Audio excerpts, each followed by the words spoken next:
Good evening, everybody. Welcome to the Essential Credentials Podcast. This is episode 83. I am your host, Matt, and my co-host, Will, is here as well. Just came back from his first day working at a card shop. So how more perfect than to come back and get the chance to interview somebody that we both really look up to and are excited to have back on here. Mike Cramer from Pacific. Mike, how are you doing tonight? I'm doing well.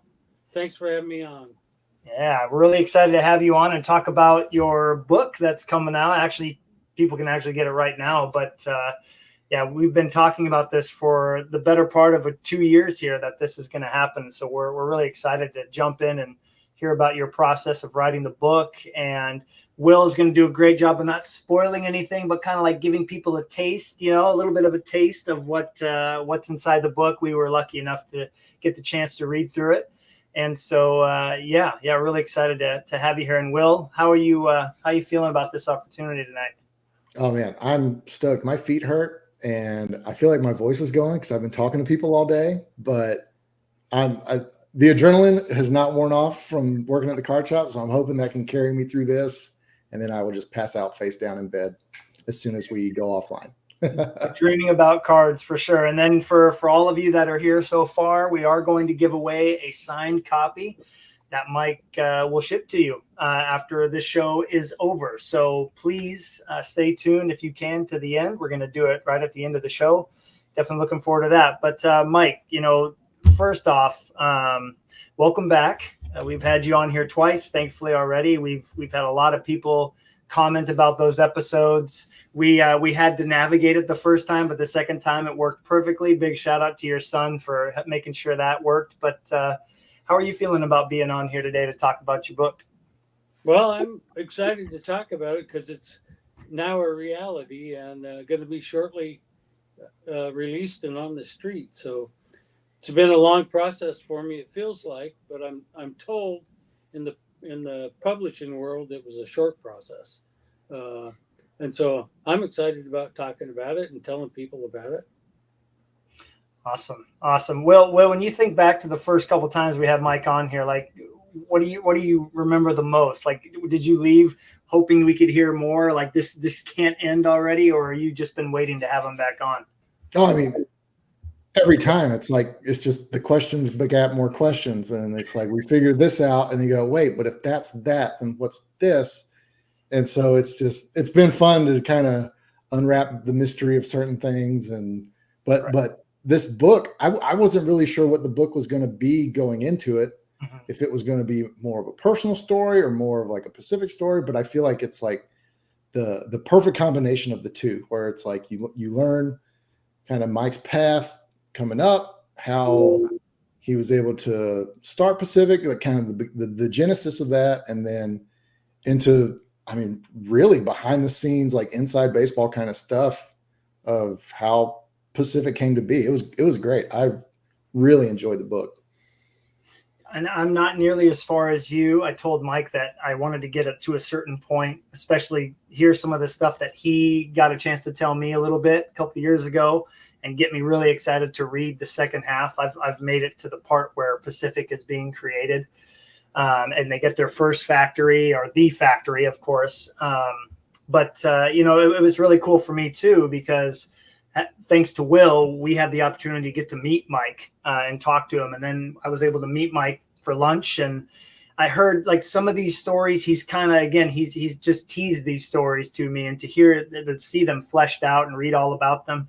There was so much in here that I didn't even know about him. There was a couple things, of course, I'm like, oh yeah, he did say that, So yeah, this is really a neat opportunity, and I hope that everybody's just as excited as we are by the end of the show to read the book. So for those who are here too, as far as comments, I will do my best to show those to Mike. And if you do have any questions specifically, especially regarding the book, because we don't want to dive too much into like, why is this parallel, use this foil, and why are these not numbered and these are numbered? We could do that for hours with Mike, and maybe we could have him back and dive deep into some Pacific print runs and stuff like that in the future. So let's try to keep to book questions or questions about Mike himself, or if you want to show him some love, feel free to do that as well. So let let me get to a couple comments here, and then we'll jump right into it. Al, by the way, he's a big hockey collector. He collects Drom Gimla, and he had plenty of Pacific cards. So we've definitely had some good chats about Pacific in the past. And Henry, of course, yep, you have your rookie card. I need to get it signed. That is a card that I've seen pictures of many times. So back when the hair was flowing a bit more, right, Mike?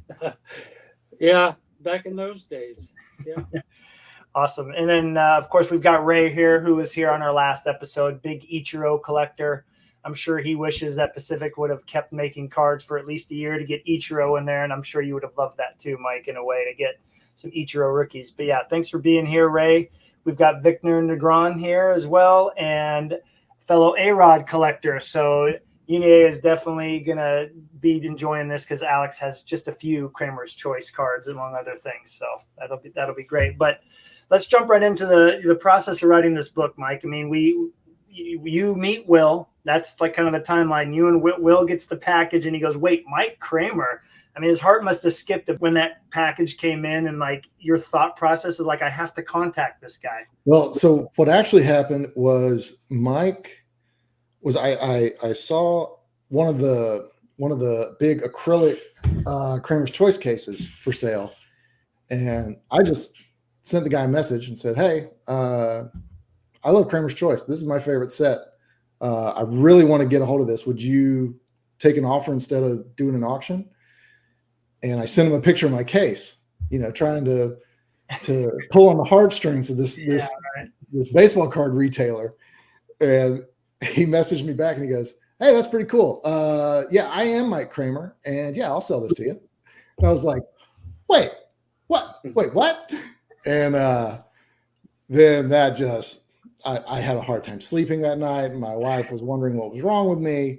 And and then we were able to get you on the podcast. And if for the people that are mad that we're not going to talk about print runs and foil patterns tonight, go watch the first 2 episodes. We talked about that plenty. We did. And I remember when Will messaged all of us as a group, he's like, "Guys, you need to like sit down before you read what I'm about to say." And we're like, "Are you okay? Is everything all right?" He goes, "Look who just talked to me." And we're all like, our minds are blown. We're like, we need to get him on the podcast. Like he's still alive and he's doing well and all this stuff. And long story short, yeah, thanks to Will and Mike, we were able to get him on for a couple of episodes. And since then, Mike, I don't want to say that it was the catalyst, but it feels like just seeing the love that you've noticed for your cards and going out and collecting some of them yourself, like, was that a big inspiration to sit down and decide to tell your story? Yeah, it was honestly you two and some other collectors that just showed me that the world was still interested in Pacific and wanted to know more. I kept hearing, we want to know more. And my daughter-in-law and my granddaughter wanted to know more about what I did and the stories of when I was building Pacific and I got told by them, you should write a book. And Bob Euchre told me I should write a book a long time ago because of what I did. Nobody did what I did,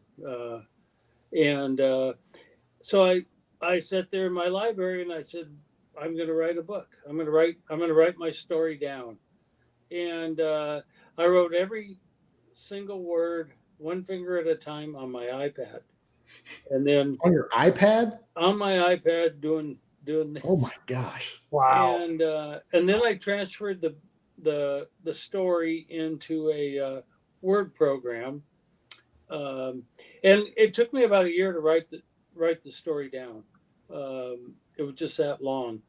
And I started from the very beginning, and what I had for information was I had photographs from when I was a kid, my trading card collection that I could fall back on and go, yeah, that's what I did here during this time. And tons of newspaper articles, old hobby magazines that mentioned stories about me. Some of them were really old, and I had old advertising in them. And then I learned of a website called wayback.com.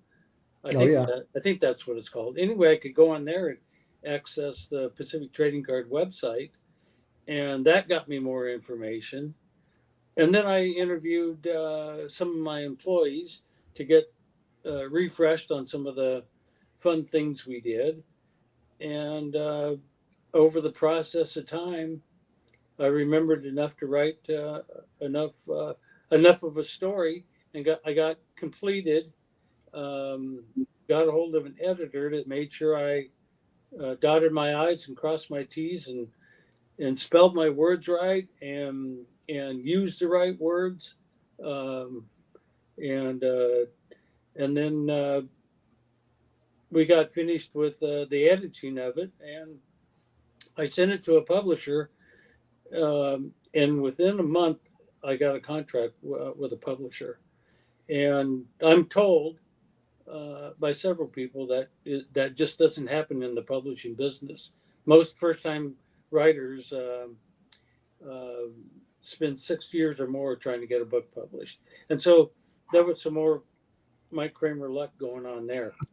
I was going to say Although in my book I that say totally make tracks. your own luck, Right. but the fact that a publisher saw my story and read it and said this is something we can publish, and it's of interest and it's written well. I was just flipping backflips, excited about that. So and then that was probably in November of last year, and the process of publishing a book takes that long. For the contract signed was all done, but the photos process and the editing the publisher does, and the getting it in the format of a book, and all the process takes as long as it's taken up to where they have it published now. It's I got a letter from the publisher a few days ago, and they said your book is published. You're now a published author, and we're going to begin filling orders. And they've sent my books to me, and they've sent books to Barnes and Noble and Amazon and the other book site sellers. So the thing is actually happening. Man, that's awesome. That totally tracks for the book too, because from what I've read, it's like every story starts with, oh, I've kind of worked my way into this corner. I've got my back against here. It's like, I'm going to call this one guy. And I think, I think it was one of the people that provided you with like wrappers, or it was like one of the ink people. Machine. But you just called and asked to speak to the president of the company, and you just got put right through. And he was like, yeah, okay. And it's crazy how many things in the book was like, it's almost like a comic book. Like, how's he going to get out of this? And then, it worked out perfectly. The hero continued, you know? People. And I don't think you can get a hold of anybody nowadays. But back then, that company was Brown and Haley, where I got that first wax wrapping machine. And I knew Topps and Fleer and Philadelphia Gum and everybody used that machine to package cards to wrap wax packs, and I had to find me one. And I called that company. It was Brown and Haley in Tacoma, and they make candy bars because most of those machines were made to wrap candy bars. And it was the fact that he had two of them he was trying to sell, and he wanted to get rid of them, and that's why they put me through to him. And it was like, wow, this fell right out of the sky for me. Yeah. And it was just onward and upward and meant to be. And then, you read the process about how I had to learn how to convert the thing to wrap trading cards. And yeah, it was helping me. I had to do it myself. As far as like the baseball card portion of the book goes, that was like a thread that kind of runs through the whole book of these machines. I got to get one of these machines. Okay, I got one. I have no idea how to run this machine. I got to figure it out. And then it's like, oh crap, it's broken. I have no idea how to fix this machine. I got to figure that out. And then it's, oh my gosh, we have too many orders. I need more than this machine. Yeah. They don't make them anymore. or they're getting phased out. People aren't using them as much. I got to find more. I happen to find more, and the Yeah. the weave, the tangled web that machine wove. I'm surprised you didn't rig it up to print and bind your own book this time. And I'm sure you've got one down I in the wish I basement, still had probably. one of those machines. The nice thing about my book is there's a picture of it's called the DF wrapper, and I don't think people that collect actual wax packs have ever seen the machine that actually made those wax packs. And the reason why trading cards are the size they are now, 2.5 by 3.5. People have all kinds of concocted ideas, but if they read my book, they'll find out exactly why the trading card is that size. I won't give that away, but Right. you probably read it, I did. and it's the only reason the trading cards are that size now is the reason is in my book.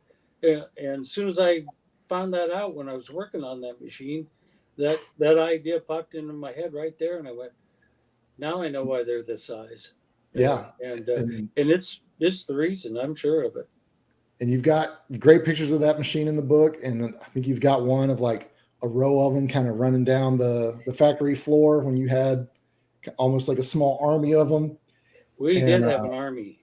yeah, Yeah. and the photography in the book in general is great. That's one thing I've loved about it. I'm not surprised at all with you being the photography lover that you are, but there's so many great candid photos of you on the crab boats with or you at some game or some event with you and Bob Euchre and who is the third person? Yogi Joe, Berra, Joe DiMaggio. Joe DiMaggio. DiMaggio is in there. I mean, it's and just Hall Noah of Famer Bryant. after Hall of Famer in this book, or some weird situation you get yourself in, then all of a sudden you find yourself on the team plane or stuff like this. It's great, and the photographs that come out of that are fantastic. I'm so glad that you have them, because I was sitting here thinking, if I wrote my autobiography, I would have no pictures. Every other page would just be a picture of my dog. That's the only thing I have a picture of anymore. We had a lot of documentation of photos, and the photos are nice and sharp and clean. Yeah, And they're great. that's because the publisher knows how to do that. Some of the photographs were not that. I mean, they're from 1964 or 5, Mhm.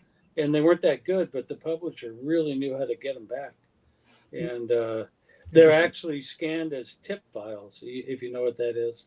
Mm-hmm. And TIFF files are gigantic. And, Oh, okay.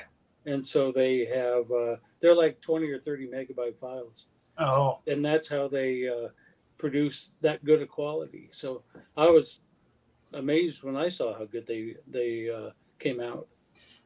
I'm curious too, as far as, because when you were on here the last time, you talked a lot about, like, we would ask you really tough questions about, like, do you remember the foil that was used? And you'd be like, honestly, I can't remember, because it'd been so long. Is there anything specific about, throughout the book that, from talking to somebody else that you worked with at Pacific, that came back and you were like, that memory came back for you a little bit clearer? Does anything stick out? Not really. Nothing that I didn't know that came back because I have the cards, and a lot of times there, there's different foils, like in the 1999 Prism. The story of how we used 15 different parallels is in the book, and why, and but the other ones are just like vague past memories for me, and once in a while they come back, and then they go away that quick. So I don't keep everything at the front of my brain. Right. This must have been a fun. Let me ask it a different way. Did an employee or your wife or somebody, you asked them, got any stories for my book? And then they told you one that you'd totally forgotten and just like blew your socks off, that, oh my gosh, I can't believe you remembered that. That's definitely going in there. Yes. A guy named Jeff Morris was my marketing director back in late, well, it's 2000, around in that area, 2001. And he told me, he reminded me of a couple of the stories. One was when we saw Elizabeth Taylor at a dinner we were at in Washington, D.C. And I remember myself just sitting there going, and I mean, she walked right by me, and it was like, wow, this is somebody that the whole world knows who she is. And for me, I was excited to see her, and that story came back, and then the story of BJ Thomas, the singer, I'm not that familiar with that one. that's in the book too. But he collected Pacific cards, and hockey, and he was on the phone to our quality control person or customer service every other day, asking questions and really getting into it. And he eventually sent her a set of signed CDs. And so that story was one that came up too that I had forgotten about. And there's probably another one here or there, but for the most part, most of them came to mind when I was writing it. Nice. Those are great. Yeah. Great stories. There's so many ways that a story would come up in the book and be like, oh my gosh, I wouldn't have even thought this would be an option for you as a card company owner, or just like the perks you would get, or like the events you would go to, the corporate meetings for card company CEOs that would turn into a golf tournament, and the people you would play golf with that weekend is something that I never would have thought would be super interesting. And then it turns into, that tournament turned out to be a major turning point in the company because I spoke with such and such for 9 holes, Right. Great stuff. That was the one in Palm Springs you're talking about that turned into a something that we got something out of that golf trip. Golf makes people talk to each other, or golf tournaments where they all gather people together. So yeah. I'm curious too in regards to that. You would have a golf tournament, you meet somebody, you make a major decision for your company that obviously turned out to be very positive. But I'm just curious in general, Mike, like how were you able to, go into this process and go into creating the company and taking those risks and living with, the outcomes? Like how were you able to convince yourself to take the risks and keep pushing to let this become what it did? I've got to think that there was, I don't know if it was your history as a crab fisherman and knowing that it's all about risk. So you just got to make the decision and live with it. But I mean, how were you able to continually stick with it through all those years, knowing that there was going to be hard times? I was pretty much set on an idea, and for example, when I did those candy bars, that was extreme. I wasn't in the candy business. I just got into it, and so that was real risky for me. Like when we made the Griffey bar, King Griffey Jr. bar, that was so risky that who would do that? Being that I wasn't in the candy business, I didn't know anything about it. I learned it in a matter of a week, what I had to do, and I wanted to do it. And I always had the money to where I could throw some money at an idea. And the fact that I wanted to do it and I wanted to make it happen, something in me just doesn't let it go away. And I can figure it out, and I made it happen. And then the thing turns into a gold mine at the end, because Griffey is Griffey. I mean, he's great. And when I signed him to that candy bar, he hadn't even hit a ball in the major leagues yet. He hadn't even appeared in a game. And so risk like that, nobody would do something like that, except for the fact that I'm me, and I enjoyed taking on things like that and making it happen. It was fun. You really did seem to have. I didn't have any sleep for months Yeah. on that, but I got a kick out of it in the end. And nowadays you look back and go, wow, what a fun thing that was. Yeah. You really do seem to have the Midas touch of like, I've got this idea. And then it's like, of course that worked. Why did no one else think of that? That's such a great idea. And it's like, did you ever have anything flop? It seems like everything you thought, oh, we're going to try this. No one's ever done this before. Let's do this. Oh, everyone loves it. Nothing ever flopped. We had things that didn't work quite as well as we thought, but nothing was ever a flop. Everything was always at least good enough to pay the bill on it, or sometimes you just hit a home run. Um, and more often, I hit a home run than not, or I wouldn't have been continually doing that. So, yeah, it was what a fun thing I got to do.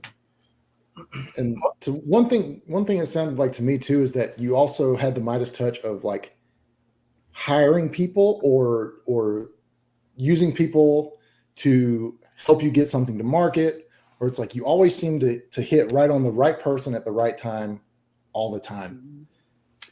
And getting quality people around me was real important in the growth of that company. And I knew what I needed to. I needed to hire a person to take some load off of me, so I could continue to create ideas. And like the trading card packaging machines, I was the mechanic, the engineer, the I ran the thing. I mean, I couldn't do that and keep coming up with new ideas. So I had to go out and find me somebody who could run those machines, and I found the perfect guy. And then on the graphics, um, we were building everything on the what we called back then on the table, which was everything was film and cut and paste and cut film and by hiring the guy that I did, Rob Hicks, it took away that process and brought us into the modern world as far as publishing cards. And before that, nobody else had any publishing, desktop publishing. Everybody did it on the table, and we hit it right on the time that you had to do that in order to transition over. Not a year later, not a month earlier. It was right the day you could do it is when we did it, and it turned into a huge factor in the growth of what Pacific did. Yeah, that's again, I think to myself, like, well, how could Mike do what he did then now? And I feel like it just, you couldn't do it. I mean, yeah, there's no way. But like the timing of everything, as far as I've got, it's just like the decisions you made, Mike, were nearly like if you'd have made them a month later or a month earlier, might not have worked. It just the timing, like Will was saying, the Midas touch, your timing was impeccable, on almost everything that you did. But again, I keep thinking to myself, your ability to look ahead and think, this isn't being done, this is going to work. That continually happened. Like once you hired some people for the company, were you getting more and more ideas? Like, was there ever an idea that you thought you should try that you maybe didn't go with, and looking back, you're like, we should have done that? Anything like that?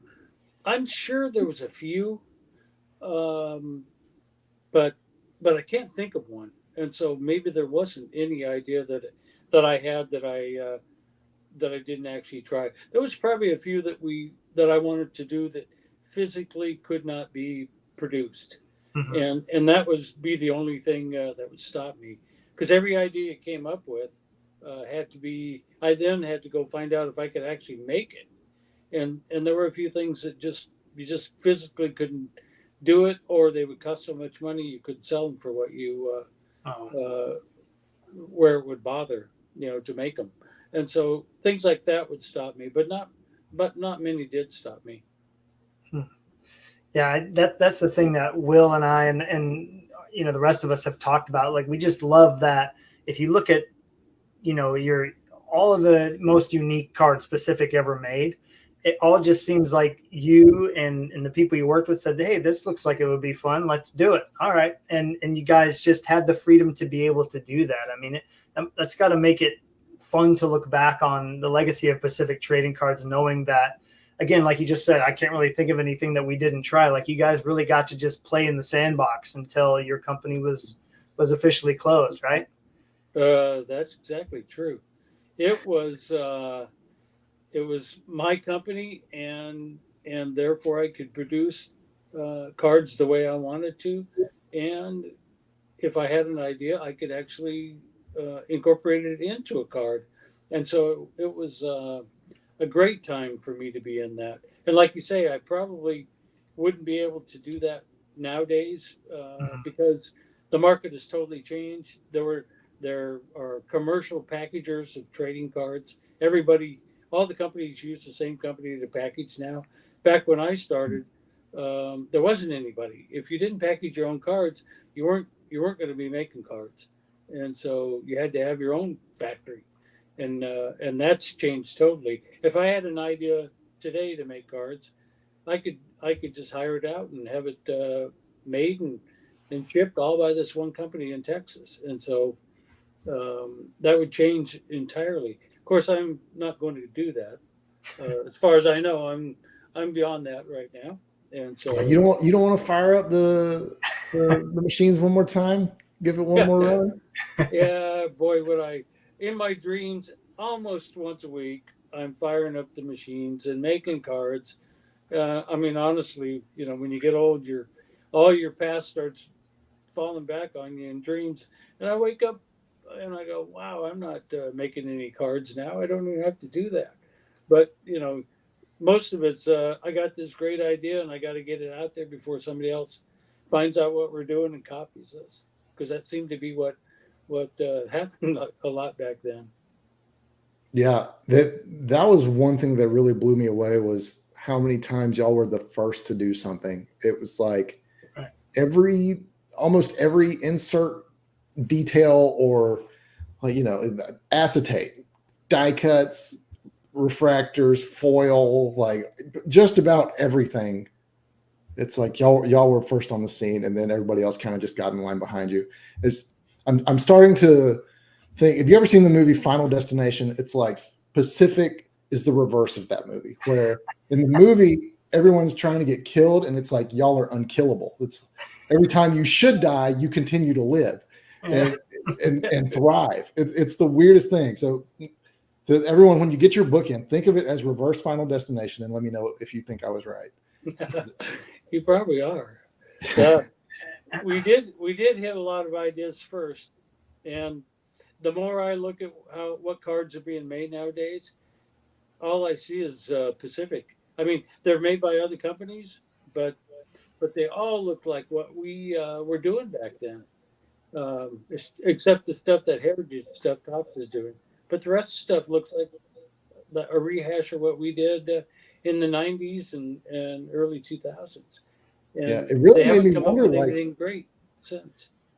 it made me wonder. Like, if you didn't exist, would we just still be building sets every year? Like, would it just be flagship tops? Here's 600 cards. Go put it together into story. I mean, it's almost like you literally, as far as changing the hobby, you might have had the biggest effect on the hobby of Anybody. anyone since whoever the first guy was that put a picture of a dude on a piece of paper. It's possible. The cards now are looking like what we did, and Mm-hmm. I don't see them coming with different new ideas. It's just the same piece of paper with a little more of this and that, but it's the same this and that, Right. and um, it's a testament to what we did. Of course, back then, the hobby press and the writers said we were absolutely nuts making the stuff we were making. Now, I talked to one of the writers at Beckett, and he said you were just ahead of your time. That's all. You're ahead of your time. And another testament to, and he said you really did uh, set the stage for the hobby, what's going on nowadays. And I thought I've heard that so much in the Yes. last year or two. So yeah, And I And think we it's also a testament to just having a collector be the guy in charge and being the idea guy and wanting to see the envelope get pushed and not necessarily wanting to see the bottom line get pushed, which I think is what we see a lot of now. yes. yeah. I was looking over the cards nowadays, and the heritage stuff Tops did. I like the stuff in the '50s, but who wants 1973 Topps design? I mean, that's why we got to. I mean, that's the stuff I had when I was a kid. They were ugly. I didn't like any of that stuff back during those days. I collected it. I liked 67 Topps. I thought they were beautiful. But a lot of that was like, God, can't they come up with something else?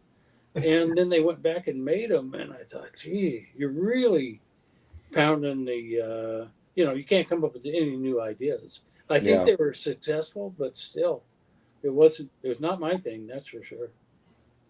Yeah, I have tried my best, Will, as well, to share with Mike some designs of Panini hockey cards specifically because they used a lot of like the names or somewhat of a design element from former Pacific sets. They still kind of do a little bit. I think I shared with you, Mike, that Justin Jefferson card of the original, I think it was 92 Pacific, that design. And then they brought it back in Zenith football, which I thought was great to kind of see the logo. It said Pacific and like everything looked the same.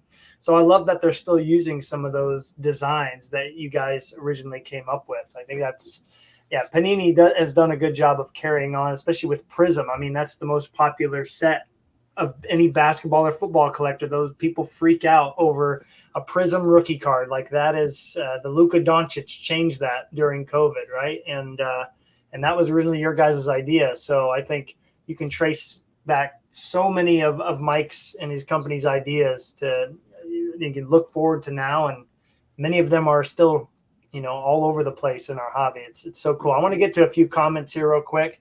Sure.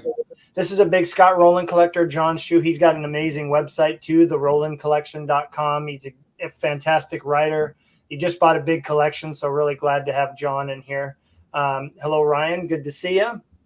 Let's see here. And then Henry says he has some of the minor league cards. Mike, do you remember you did make some minor league cards too, correct? We did make a lot of minor league cards, yeah.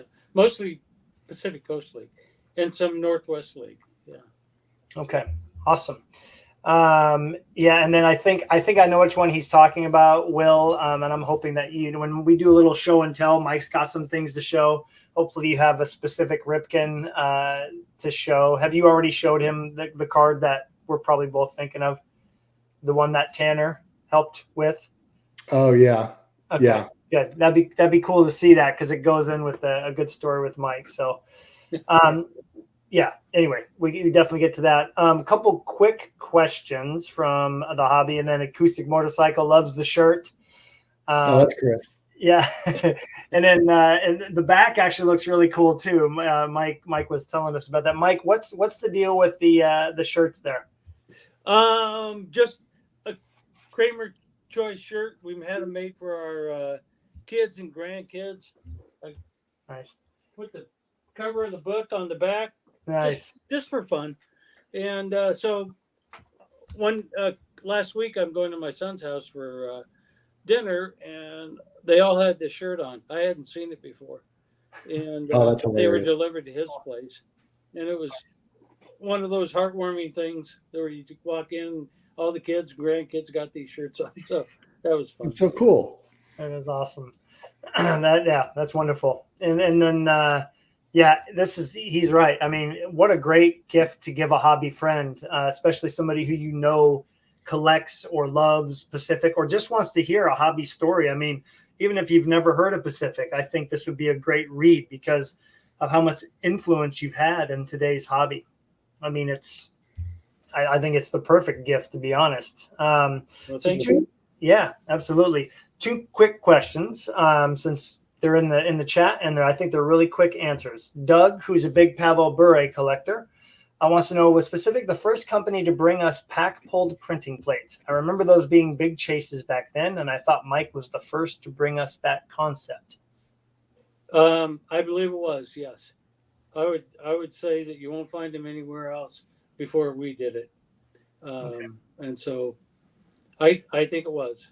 Yeah. And you guys gave them, it was I believe you got a card that you would, there was the cards in the packs, and then there was the ones that you would use Pacific reward points, and you would get the full run, right? It would be in this beautiful little display case. Am I correct with that? Yeah, there was like all of the colors, cyan, magenta, yellow, in a little frame thing. And I believe those came through a redemption or card that was in the pack, and also through points or something. And Yeah. so, yeah, they that's when we framed them up. We also had individual ones that went into packs, but they made the packs heavy and people could find them right away. And so Yeah. that's why we went to the redemption Right. There's process. no good pack searchers. I know they've been around for ages, right? And Al has a really quick question. He says, "And will we be seeing pictures of cards / items from Mike's personal library in the book?" Some cards in my library are in the book. All of the cards that are in the book are from my collection. Okay. But there's 51 photos and there's probably 30 photos of cards. And so it has 51 total photos in the book, but Okay. everything that I wanted to put in there didn't get put in there. Could have put a library of cards in the book, but we're only allowed to use 51. Okay. Wonderful. And of course, yeah, great question. Can I redeem some Pacific points for cards in your PC? That's so funny. Good question. I don't believe so. There's nobody there to service you. Yeah, right. Yeah, he's gonna show up at your door. Hi, I got some Pacific points here. Yeah, you're gonna have some people knocking on your door. Holy smokes. Okay, I want to get to this one, and then Will, you feel free to ask a couple here. But I've got to say, he brought up just like coming up with kind of a wild idea, and other people might have thought it was wild, and Mike's like, no, let's just go with it. Can we go back to the person who probably thought that lots of your ideas were wild, but then to see them, come to fruition? That would be your wife, Cheryl. Absolutely, without question. I would love to know, how did you keep her? I mean, there's certain parts in the book I don't want to give away that just kind of made me laugh, but at the same part was like, man, she really had a lot of faith in you. So like, how did you keep her faith restored time after time to see things through here? I feel like you almost could have ended your question, how did you keep her? Yes. Some of the stories in this book, I think my wife would have been gone by now. Yeah. I'd love to hear a little bit about Cheryl for sure, and her just sticking it out with you. She was Cramer's choice, without question. And she's, in my opinion, she's the heroine of the book. And she stuck with me. And if I worked 25 hours straight, she just got me dinner ready. And I mean, she was with me nonstop. All that time I was up fishing and had semi-loads of Tops closeouts showing up. She dealt with all that. Even at the point when the time she was pregnant with our first daughter, she had to deal with that. And she kept the thing going with the filling mail orders while I was gone. And she really stuck by me until I turned it into a big company. And then she got the rewards of it also. And we had 4 kids, and so that kept her busy. And so she stuck with me back then and stayed with me now. And she's, we're up on 50 years of marriage. So that's incredible. Moving along pretty good. The stories of you guys dating up until your wedding night, which the wedding night story in the book should have also been your divorce night, as far as I'm concerned. I don't know how you got out of that. That was I was laughing so hard. That was, oh my gosh. I could vividly picture it in my head, and I could totally see what my wife's reaction would be if we were in that position. Can you imagine I did that? I mean, looking back on it, I laughed too. I go, what in the world was on your wedding night? What's the matter with you? She just didn't know any better. But it I don't know. had to be done, and that I had to get those cards out of the Aleutian Islands, and it had to be done, and it happened to be that night. But looking back on it, as I say, we were the only 2 people in the world that ever did that on our wedding night. Yeah, but it was, and it was instrumental in my collecting of cards and keeping my card collecting hobby moving along, because I got my cards out of Dutch Harbor, and evolved into Pacific Trading Cards by doing that. And so that was a critical choice I made in our life to do that. And she did stick with me, but it was, looking back, we both laugh at it. Well, that kind of brings up a question I had. So you guys were in Phoenix, and I think maybe a place before that or a place after that, and then you were in Alaska like 6 or 8 months of the year, crabbing, making money, and it's like you were constantly the logistics of cards in your life then were crazy because you had a ton. And it's like, okay, I have these storage units in Phoenix. Oh, I need them to come up to Alaska with me. Oh, I got to go back to Phoenix. I got to bring them. Oh, I'm moving to Washington. Got to bring the cards. Mm-hmm. I cannot believe that you never ran into a natural disaster that took out the storage unit and you lost, $10,000 worth of cards or anything like Never that. happened. That blew my Lucky. mind that you never, it just always seemed so smooth, and you had no business having it that easy. I don't know how it worked out that way. It just did.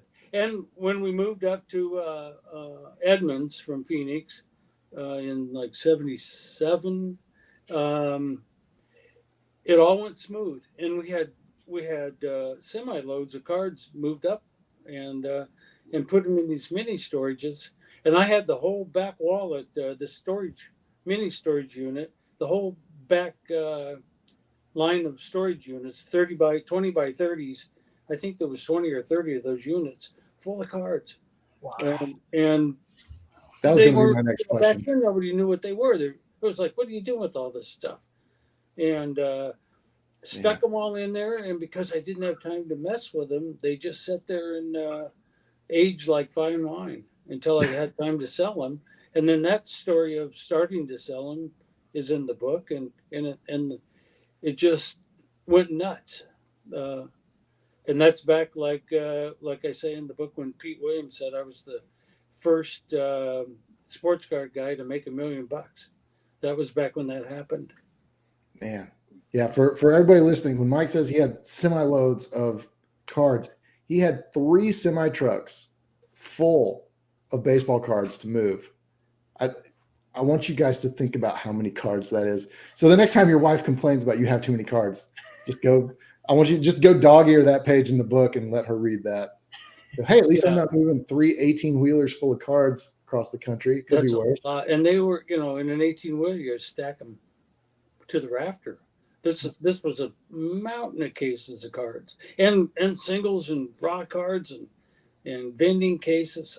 It was just, I had probably more cards in at one time than anybody in the world had, besides the I don't doubt it. manufacturer. And that, like I say in my book, that's why I had to start selling some of that stuff because it was overgrowing us. It was everywhere, and and then it all evolved into Pacific. So, but it was a great start and a fun start.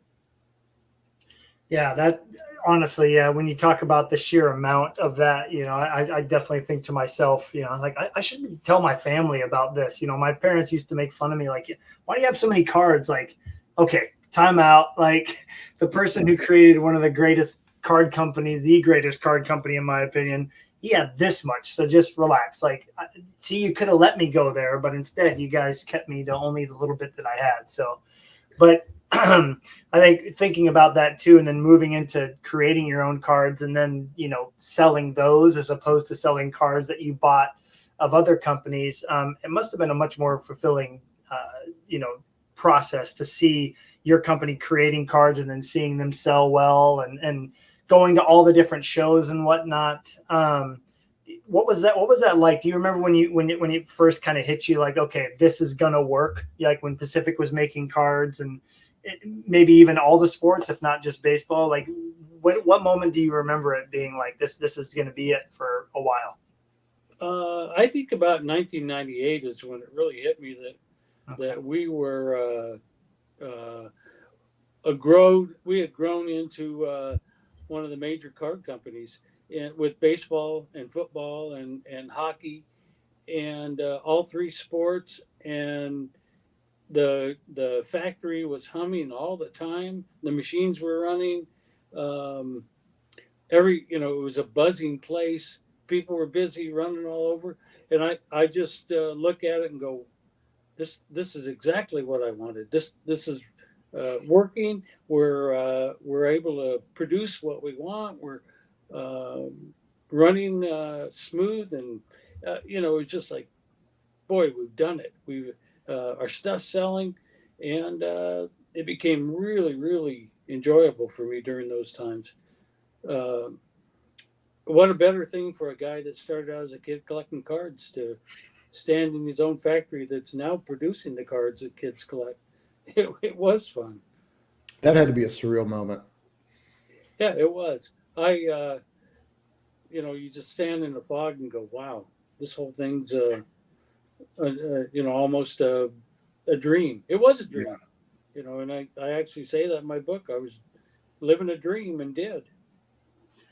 I think it's really cool too. You talk about some of your other hobbies, Mike. I mean, talk about golfing, but photography too. To not only be the guy whose company is making the cards, but to be the guy who's taking the photos that are going on the cards that you're then printing that people are collecting. I mean, again, you would never see that now. There's no way. Like to get the license now, you wouldn't be able to, first of all. Second, to be like, if it was me, Will, Ryan, Tyler, Jeremy, and Andy, if the six of us were like, let's make a card company, do you realize how hard it would be? I'm sure everybody does, to like split that up and have Will take the photos and then have Tyler do the packaging. Like it just wouldn't work. Like you were able to do something nobody else was doing. And then when you were done, nobody's done it since. Like that's what's just so cool to me. You have such a standalone legacy of this company and your story. That's what makes it so fascinating. Is it fun to look back on that too and realize like the first kept coming and coming and it's never happened since then? It is. The more and more I look back on what I did, no one, nobody at Tops, nobody at Fleer, nobody at Donruss, nobody at any company got to do what I did and did all the phases of it, like shooting the pictures. I did that because it was fun, and a testament to me doing that because it was fun and wanting to do it because it was so enjoyable and a rush is the fact that Ken Griffey Jr. and Randy Johnson are now shooting NFL football games because they got to experience it, the same thing I did, and I understand what they're doing 100% because it is, you get there and you're just a 2 hour or 3 hour rush of being on the sidelines, and I understand why they're doing that because it's so much fun. So I took that job, although we had about 20 other photographers that were shooting, but I shot every weekend for like 10 years of football, and I probably shot 200 or 300 baseball games and spring trainings, and I shot 30 or 40 hockey games, and and those were on my not during my work times. Those were my hobby type of time after work. That I just worked another 8 or 10 hours Yeah, just extra. kind of kill two birds with one stone.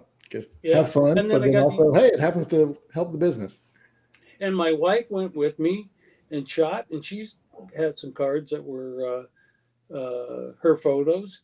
And one of the things that was fun is my grandson nowadays was collecting our cards, and he's collecting cards that his grandmother took pictures of, and mine. But hers was more fun because um, those are the gridiron cards where we put the name on the back, and her name's on the back. She shot the photo, and it was like, That's so wow, cool. it's just fun. The whole thing, as you look back, is turned into a we're so happy we got to do what we got to do.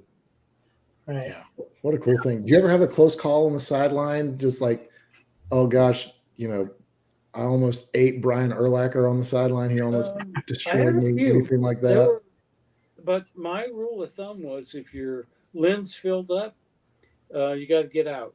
That means if you see player coming and he's that close, you got to bail. And I was pretty quick back then. Thank God I don't do that nowadays.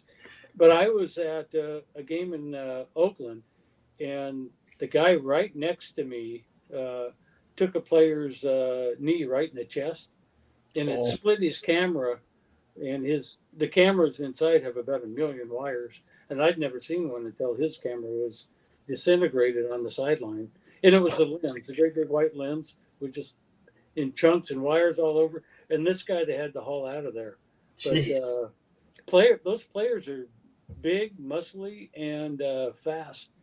And no, I never got clipped. I think I got jumped over one time where he didn't get me, but I got down and got out enough. But so it was, there was always something like that. The biggest thing I remember is the noise. The noise on like that candlestick. It was during the playoff games. I was shooting some of them, and the noise was deafening. Just like you couldn't hear a thing; it was so loud. Hmm. And then the other thing I remember is I won the game, and there were 1 million TV camera wires crossed over in the field, almost like a maze, and guys were running all over, tripping and falling. It was really really interesting, but you never saw that type of stuff unless you were on the sideline. Right. We needed an insert card of like sports fails, and there's like a cameraman like in midair tripping and falling, like that. That would have been perfect. I feel like that's an Allen and Ginter set waiting to happen right there. I know your brother would be licking his chops at the thought of like something like that for sure. Yeah. Well, speaking of the athletes, Mike, I mean, you told me that you had really good relationships with some of them, and I'm sure there's mention of that in your book, but looking back, are there like maybe 2 or 3 athletes that you really enjoyed working with, whether that was like getting some of the game use stuff or you knew they would autograph for you, things like that? Tony Gwynn was a real pleasure to work with. We did a candy bar with him, and then he became our spokesman in, I think, around 1998. Yeah, 98. And he did a photo shoot and pictured on our products, and he was just really good to work with. And another guy was Martin Brodeur, the hockey player, was Nice. another great guy, as was Mike Madonna, and Steve Largent was too. We worked with him. Probably he was at 4 or 5 shows for us, and we did a card set of him. And then one of my favorites ever is Nolan Ryan. He, we did those card sets of him. Mm-hmm. They were extremely popular, and he got all into it. He helped me out with photographs of him when he was a kid. He appeared at some functions for us. I think there's a picture of him and probably me in the book. But he was another real pleasure to work with. That's awesome.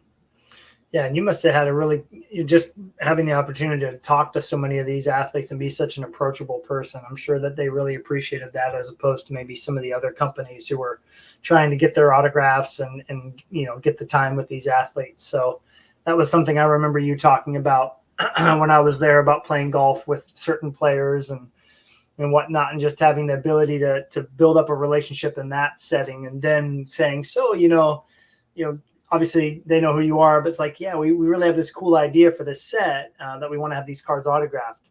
What do you think? Like, okay, yeah, that sounds great. So that would have been, again, living out the dream. I think that's how we as collectors would want to go about it. We wouldn't, as the big corporations do, like, all right, let's have, Tyler Glass now sit down and sign 1 million stickers, for us to put on cards. Like, yeah.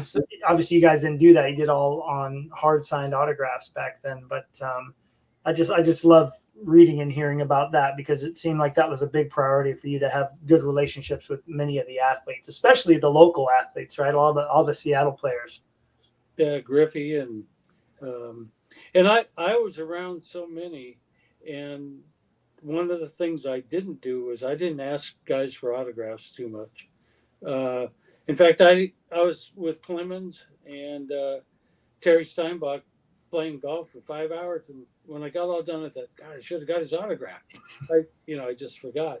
I did get Joe DiMaggio's autograph when I was with him for a couple of days, mm-hmm. and I was with Bob Gibson and had 25 pictures ready for him to sign. got so caught up in the whole thing that I forgot. It just Right. was like that back then.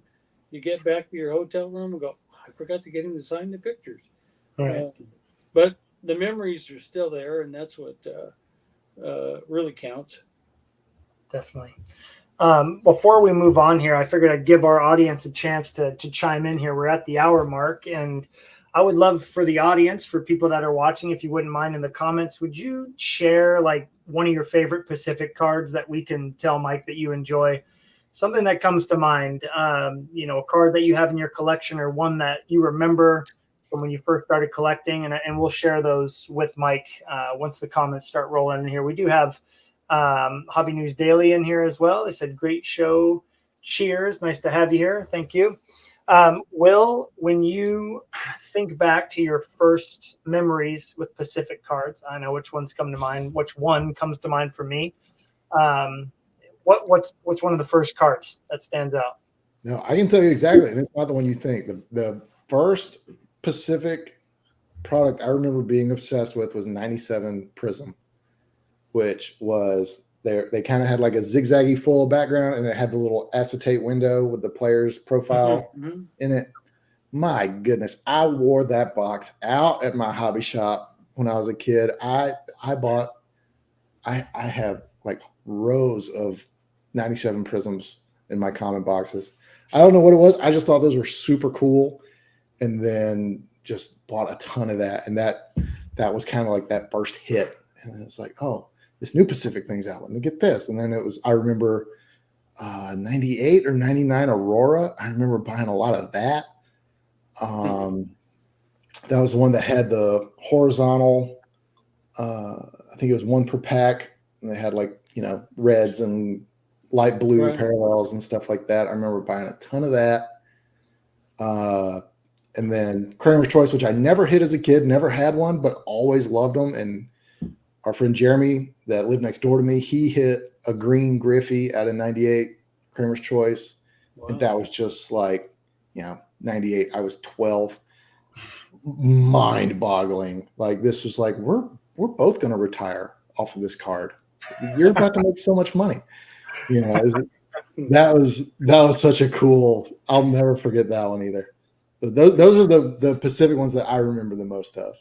Okay. Those are all such vivid cards now, right? Now that we collected as adults, we have ingrained in our brains all these cards, but it has to be 98 Invincible for me, similar to the Prism with the window. I just thought that was so cool. And knowing now, we've talked to Mike about how they were put together with kind of sandwiching the picture of the player in there. I mean, what a cool design. Like, nobody was doing that, right? Like, they kind of did it in Upper Deck, but to have that be the base cards, I mean, that was just wow. So it was 98 Invincible. It was in Fred Meyer. That was in Kenai. I'm sure you know where that is, Mike. Kenai, Alaska. I used to live in Soldotna. So we used to go to Kenai, Fred Meyer, and no, it was Kmart. It was Kmart back then. And they had retail boxes. And I remember buying packs of Invincible. And you get the couple base cards, and they were just like, no way, you got a Tony Gwynn. Like, so it was that. And then I remember in Beckett, Beckett was so prominent back then. The very first Cramer's Choice, they were always writing about the Cal Ripken card, because it was, just such an iconic looking card, never done before, and they were super special. So those two for me, for sure. Tyler, and I still own this, I still have this, of course, too. He found the 99 Invincible Platinum Blue A-Rod in like a $2 box or something when he got back into the hobby.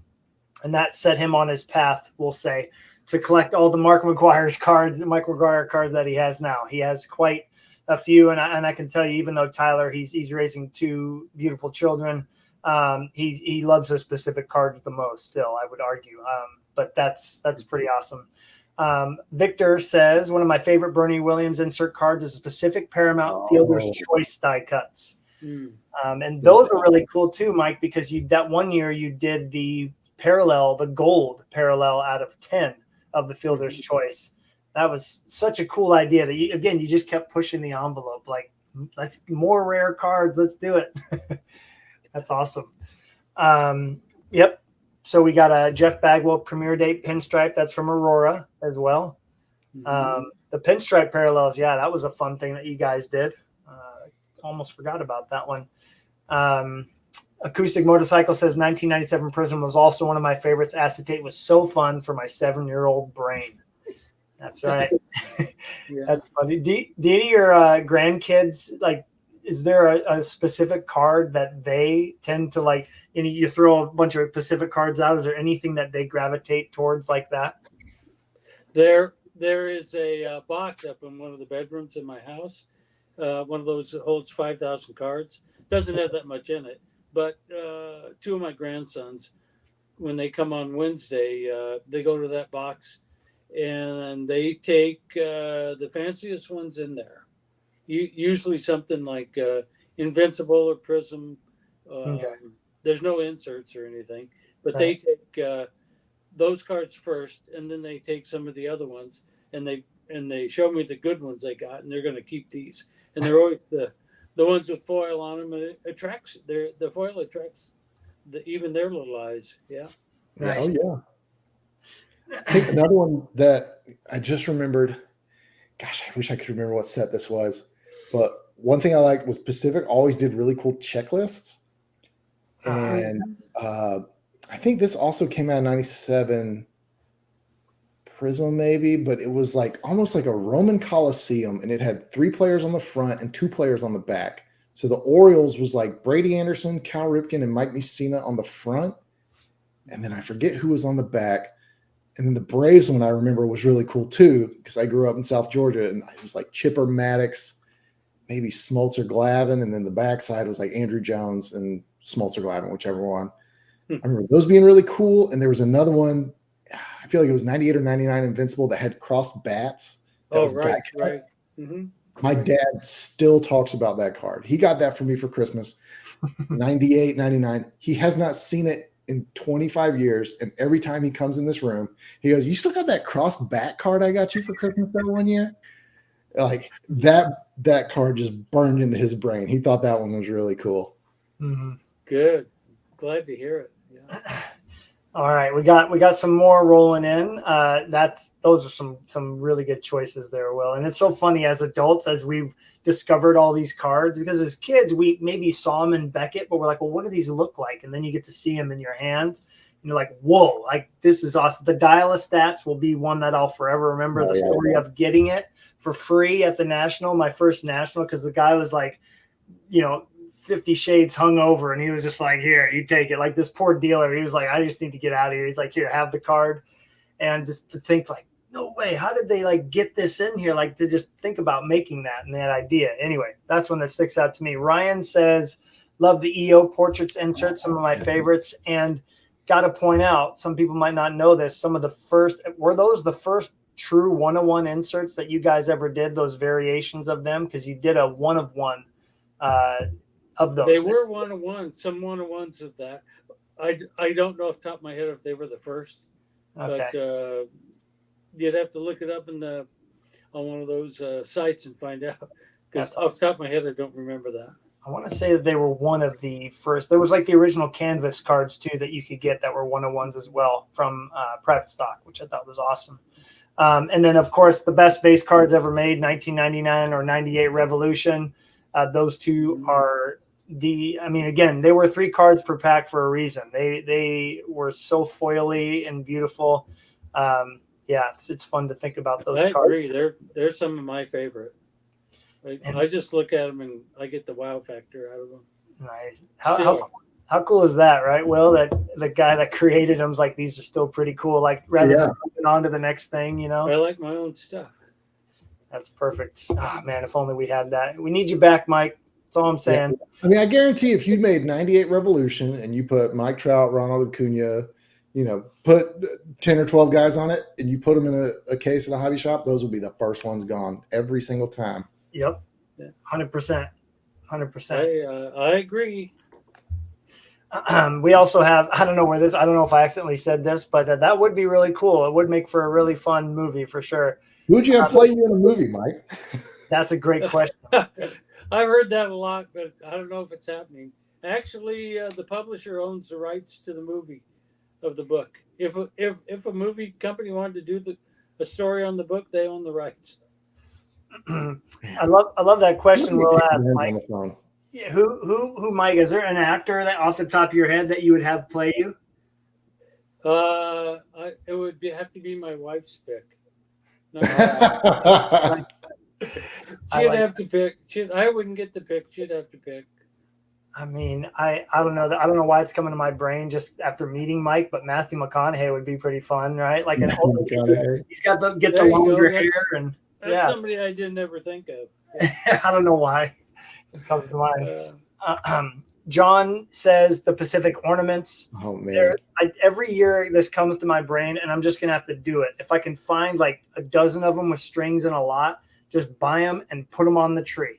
Like it needs to happen. Did you ever see anybody actually do that, or did you ever do that? Like actually hang them on the tree? We do it every year. That's They're awesome. in the Christmas ornament box, and we put them on there every year. That's and awesome. I look at them and go, "This is what these were made for." Nobody does that, but that's what they were made for. Well, we'd love to get a picture of that from you and post it and post it and share it with everybody. I think that would be so cool to know that the guy who made those cards actually does that. Yeah, I'd love to see a picture of it. Yeah. Okay, when she puts a tree up this year, hopefully I'll remember. Yeah. I'll send you a text. That'll be great.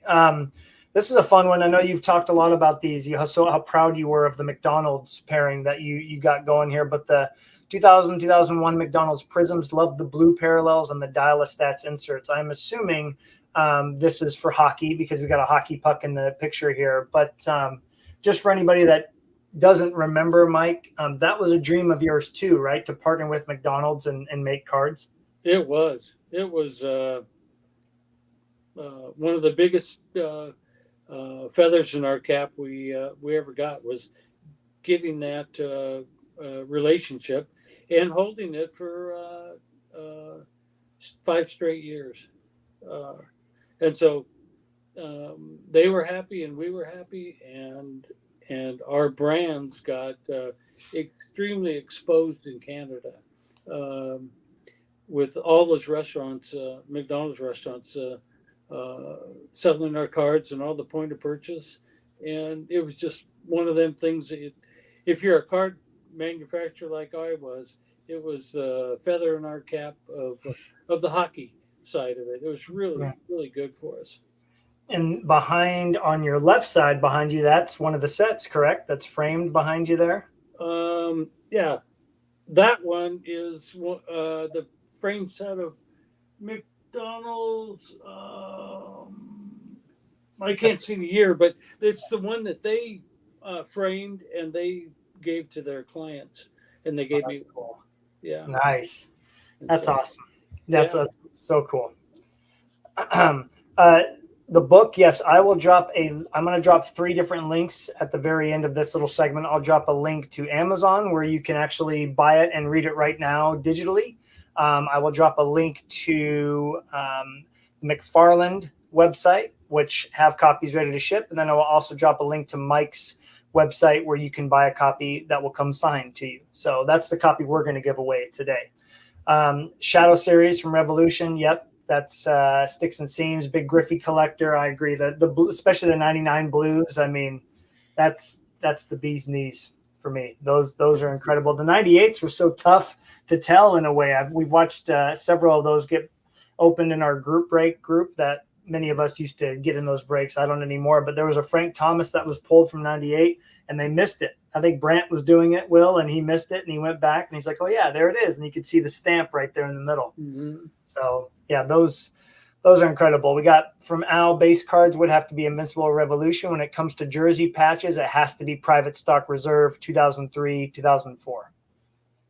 The last year that you made full releases in hockey was 03, 04, correct?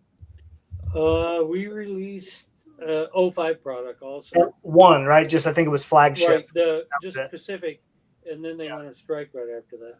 Right, exactly. This says, Hobby News, are you sitting on personal stashes of sealed products? And he might have missed the beginning of the show, but do you have some sealed boxes and stuff that you keep for yourself? I have some one boxes of some products, but not all of them. And I probably have 30 or 40 different boxes. This includes Andy Griffith, I Love Lucy. Um, I don't have one of everything. I wish I did. I have no stashes. I, I wish I did, but my grandkids would have them if I did. But I don't have any sealed cases or any of that stuff. Right. I collected one if I got one, but there's some boxes I wish I had that I even looking on the market, they're so expensive. I don't know if I want to buy it. Right. So I'm happy with what I've got in my library now, and it's a good sampling. Awesome. Well, and he's talking about, he says, love the red retail red foils. Obviously, the 99 prisms, I think, is what he's referring to. Those were the first cards that we asked you about when it came to print runs, and that really kind of opened up that discussion where we talked more about that. So yeah, those are amazing. Perfect. The dogs say hello. We have a Gretzky special delivery slap shots and man advantage self fusions, all die cut. You guys did a lot of die cutting, right? Was that like a priority for you? I think I want to say 97 it started. Like, where did that idea come from? Like, hey, we need to do more of this. We did it on one item. I think we started in 95 or 6 doing some die cuts, and they were different and they were unique, and we were able to do them properly, and we ran with it, and just one new idea after another came out. And the cool thing for me nowadays is I still see some of those cards get a PSA 10, and I mean, they were really tricky to make, and to make them perfect, that's a testament to our production. Yeah. Especially those special deliveries, Will. When you remember putting that thing in a penny sleeve? Yeah, believe me, it's a pain in the butt. I've done it. It was, Yeah, I have. There's a few that make me sweat when it's like, oh no, this one, if it's raw and just like out, and I think, oh God, I'm just going to cut the whole side of this penny sleeve and just not even try. But I've got a couple of those graded 10, and I don't know how many exist, but I don't think there's that many of those graded 10. They're just really fragile. Right. That's still super cool because nobody's doing it now. Think about it. You could, but nobody's doing it because they're like, that would cost too much money. We can't do that. Yeah, or we did stuff because I wanted to. That's all there is to it. Yeah. Oh man, we need more of that. I think it helps too that like just the crown shape is such a cool shape, and also the symbolism behind a crown leans itself a lot to sports. So it's like, you got the Triple Crown in baseball, or just like league leaders in the stat, is the king of that statistic. I think it lends itself to being utilized in the card and it not feeling forced or like overly branding, coming off almost cheesy, like forcing it. Like it comes very natural, and it just kind of adds to the cool factor of it. And they look good. Yeah. And our Crown Royal and our Gold Crown die cuts, we started making those in 90, I don't know, 4 or 5 or 6, and they're still using that same exact design. I mean, think about that. That's incredible in itself. Yeah. Love it. I love that it's continuing on, and I really wish they would bring the Cramer's Choice back again. Maybe in Zenith football they'll drop a Cramer's Choice insert or something, because they do a Pacific style insert every release in the football release. So hopefully they'll do that. Got a few more here. Ray, I'm going to get your question here in just a minute. Dave, you've met Dave, right? Dave Archer before. Mike, I think you know about him. He's a big brodeur collector, and you told me that I think he had reached out to try to get you on the show or something at some point. But 95 Cramer's Choice in Novell is the first Pacific die cut that I can recall. So because I thought it was 96 baseball that were the very first Cramer's Choice. Am I correct with that? No, the football were the first ones we did. Okay. off the top of my head, I can't remember what was the first year. Right. 95 could have been 94. Okay. I'd have to look it up or go find myself one. But I can't remember everything, but I can remember Right. a lot of stuff. Well, just for those that might not know this, I mean, obviously you look behind Will, and he has a healthy obsession with Cramer's Choice cards, which is good. We haven't crossed the threshold yet. But do you remember just the origination of that idea for that insert set? And just, I'm sure you look back, obviously the book is named after it, but do you remember that and how it came to be? Yes, I do. I have a card here. This one. This is what we were originally doing. Pacific Picks a Pro. Mm-hmm. Okay, that was in '91, and we had a brainstorm meeting about '94, '5, somewhere in there, and one of the guys, and it's in my book, said he thought we should make the cards my choice, and do a set of players my choice, because I was shooting football games. I was around the players. I was really involved in picking the players for our sets, and I followed them, watched them. You know, I could pick out who was going to be a really good player pretty easily, and of the rookies, and it evolved into. And I said, "You mean pick the cards? You mean like Cramer's Choice?"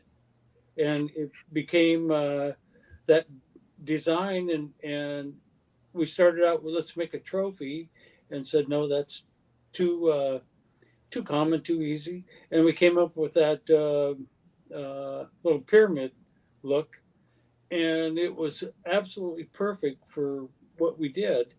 And I picked the players, I chose the photos, I wrote the copy for the back, and it became Cramer's Choice. That's so cool. A really fun thing that came out of our minds and our ideas, and the story of that's in the book on how we came up with that. Right. Awesome. I was very happy when I got to that chapter and I realized, oh, this is about to be the Cramer Choice section. I got so excited. That was really good. Like, honey, give me 5 minutes here. I just dim the light. Like this needs to be, light a candle. This needs to be a yeah. Yeah, that's and I love, and you didn't just go dull foil. You're like, no, these need to really stand out, not just with the cut and the design, but like the foil, and the pictures were so crisp, and you had the gold on the bottom. Like, I feel like those were meticulously designed to be, when you happen to see one in a pack, like you're like, oh my gosh, like this is a really, really special card. I feel like you guys hit so many home runs, but you've got to look back and think like that's got to be one of the top 3 cards that your company ever designed, right? I think so. Of course, I'm partial to them, and I really like them. They have my name on them, and they're still. I still have them, like Will, sitting on my shelf, and I have them in those acrylic holders, and when people come in my library, they go, "Wow, those are cool." Yeah. So neat. Yeah. Well, what I'm going to do right now is I'm going to drop a link to the book. I'm going to drop 3 different links into the chat. For those of you who are wanting a signed copy from Mike, you can get it from his website right here. For those that want to read it right now and don't feel like waiting, you can go to Amazon and buy a digital copy at this link right here. Or you can also order a physical that will get delivered to you after. It looks like they've moved the date up to October 11th, I want to say. Yep, October 11th. And then off of the McFarland website, you can also order a physical copy, which, Mike, you said that these are shipping as of Monday, correct? Their copies, I think, are shipping right away, because they have them in stock. It's the Amazon distribution that's waiting to receive theirs so they can ship. Okay, perfect. I feel like this would be a fun time, Mike. You brought a lot of stuff for show and tell, and then we can maybe cap that off with Will has a fun little show and tell. Maybe you can do a couple things if you want, Will, especially the one card that we talked about. But Mike, what kind of things did you bring with you? And Will, if you have any follow up too, go for it. Okay. One of the things I can show is, there's a picture in my book, and it's a really, really bad picture in the book, but that's the actual first card I ever collected. Wow. back in the early '60s, and this is more of a better copy, but this one that's all beat up was one I stuck in my pocket and carried it around, and for some reason I saved it, and it's what got Pacific going and got me going on collecting cards, and still my favorite card. Wonderful. That was such a cool story. It really made me think, like, man, Mike knew the first snowflake that started the avalanche, because it got me thinking, like, cards have just always been in my life. Like my first birthday, like I think not even my first, the day I was born, like my dad got me complete factory top sets every year until I was like 7 or 8 years old. And so I've never not known life without cards. And I had no idea what, those were there, those existed, but like, what was the one that just like sunk its teeth into me? I have no idea. I thought that was so cool that you knew what yours were and you still have it. That the cool thing is I still have it. And about 20 years ago, it was in a box, and I said, I got to get this out of a box and keep this. This is important in my life, and it is. It's what sunk my teeth in and got me seriously into collecting cards. How many people still have the first card they ever sunk their teeth into? Not that many. Do you have one, Matt? Do you have any idea? I've talked about the Joey Cora 96 Metal Universe design. I think I loved cards, but that Joey Cora was like cemented, like my life is going to revolve around sports cards. Like I think I knew at that point it was the comic book stuff that I loved. It was Joey Cora, which was hard to get out of a pack. He wasn't a very popular player outside of Seattle. And to pull it with my father, who came to visit on Christmas and Soldaten in the middle of winter. I mean, it was just, the odds were just crazy. He only had 6 packs. So that would be the card. Like right away when I saw that, I'm like, Mike, that is a beautiful idea. I need to frame that Joey and stick it up on the wall. Because for sure. It's such but for you, like, again, like you said, well, for him to know, like, my life's going to revolve around sports cards. Like at that moment, I mean, Babe Ruth is a player that even my 3rd grade students know, and he's been gone for many, many, many years. So can't pick a more iconic card there. What else did you bring with you to show us? I mean, geez, talk about a way to start. I have, this is it's a Motorola. I did the 1976 Motorola set, and this is a unopened pack. Wow. And I don't know if anybody's ever seen one. It's the only one I have, and I don't know if another one exists. I have never seen a picture of another one, but got to be extremely rare. And it's got a player. You can see the kind of the card through the back. I think it's Frank Chance. But anyway, I don't think anybody's ever seen one, so I thought that'd be interesting. Heck yeah. I've never seen that. What's the checklist? Is it all like pre-war old timers like Frank Chance, or? Yeah, it's I think it was 11 old time guys. And on the back of the cards are Motorola facts about their semiconductors. And these were only issued at one of their sales meetings. And so they're really, really rare. That's amazing. That's so cool.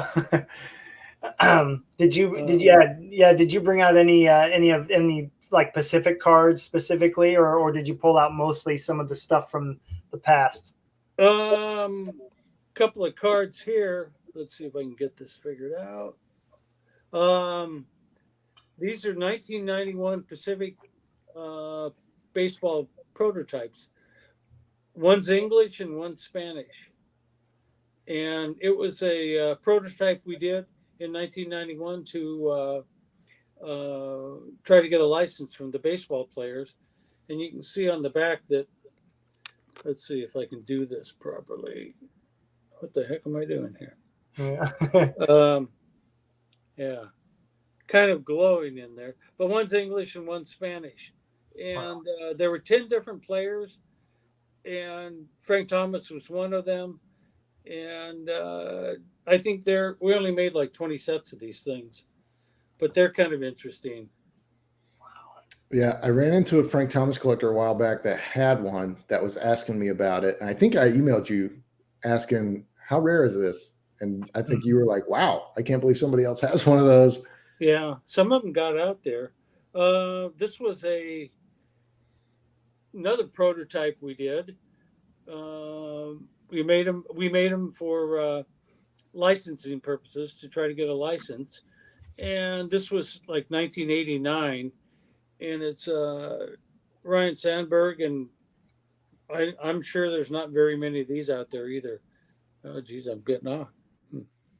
That's so cool. And so those are some really, really rare cards that people may have never seen before. Also got this Kurt Warner rookie card, which was a big factor in our company as far as making that card, and I think they list it as his true rookie card now, and I fought for that. I couldn't get the hobby people to acknowledge it back when we made it. They said he was too old and a washed-up Canadian football player. And having shot games and been on the sidelines, I saw him play, and I thought, this guy's got it. And he proved over time he was the guy. Yeah. Did you enjoy them? Oh, go ahead, Will. I was going to say, I just read that part of the book last night, I think, the Kurt Warner story. And that was such a cool, like another reason, just another scenario of like, that card should not exist. And the way that card came to be, where you were just like one card short in the set, and you were like, who do I have a good picture of? This guy, he's third string quarterback on the Rams, but this is a great picture. He probably won't have any cards. We'll give him one. And then Trent Green gets hurt, and then the backup gets hurt, and then all of a sudden, here comes Kurt Warner, and boom, the Mike's Midas touch strikes again, and it's like, holy crap, you're the only guy with a Kurt Warner rookie this year, you know? And they made a movie about the guy. Yeah. And he became an icon in football. Yeah. Incredible. Yeah. Yeah. Were you really happy with the way the movie turned out, as opposed to, like, different ways they could have depicted it? Like, was it kind of cool knowing that you were one of the first to probably know that this guy was going to be legit? Because they do a great job in the movie of showing his story. Yeah, I liked it. I liked it because of the story that he had of being the long shot and working hard to get there and wanting to do something, and he made it happen. Kind of a little bit about what I got in me, right? Wanting to do something and staying with it and making it work. Yeah. That's one thing that's so cool, and Will knows this too. Like, you open any box at Pacific, you're going to pull a lot of rookies that you're like, did this guy even play? And I felt like it was great because you wanted to take Juan Sosa as the first one that comes to mind, because I pulled him like 4 times in a row. I'm like, who is this guy? But you did like taking a chance and putting guys in there who other people might not believe in, just in case they did end up becoming something. You'd be the only company to have made their rookie card. I always thought that was really cool. And the same vein as Kurt Warner and even yourself, right? Like, just kind of, maybe some people don't expect this person to make it, but you gave them a chance. So I thought that was really cool that you put a lot of unique rookies. A lot of Rick and Keel too, by the way. Thank you for that. Yeah, a guy who should have been absolutely phenomenally great, but it just didn't quite go that way for him. Right. It's so cool that he came back and ended up being so successful as a hitter. And then he did write a book too, which I enjoyed reading. Yeah, that. Yeah, me too. This card's on the cover of the book. Oh my gosh, with that's Nolan so Ryan, cool. and it's autographed. Oh, that's And cool. that's kind of cool. Were there autograph cards in those? Like, I can't remember how those were packaged, Mike, because a lot of my friends growing up had the Ryan Express cards. Were Yeah. those boxes and packs, or were they sold as sets? I can't remember. That particular card was in packs, and I Okay. think it was in the second group, 92 series. Was Okay. that the pack that was like aluminum foily Yeah, almost? yeah, right. Yeah. I Yeah, think we I have a switched pack from of that lead in my to closet. aluminum. Yeah, Nice. and yeah, the aluminum would run on those machines. It was plastic, is what it was, but it would and then shrink, and eventually, over time, they shrunk a lot. Like, those packs are kind of wrinkly now. Right. Let's see, we got this guy named Jeremy who you might have heard of, but he's definitely gonna be watching this later. Wanted to share this last comment with you here, Mike. It Sure. says, Ryan says, just thought of my first ever Pacific cards and one from the first year I bought packs, 1987-88 MISL soccer. Got to see those KC Comet games. I mean, I don't think a lot of people are going to realize that you didn't just up and say, okay, I'm going to start with baseball cards. Like, you were definitely making cards and taking photos of a lot of different sports. And do you look back on those kinds of sets, like the minor league stuff and the soccer stuff, quite fondly still? I do. And the soccer we did for 6-7 years, and it was a real fun thing to make.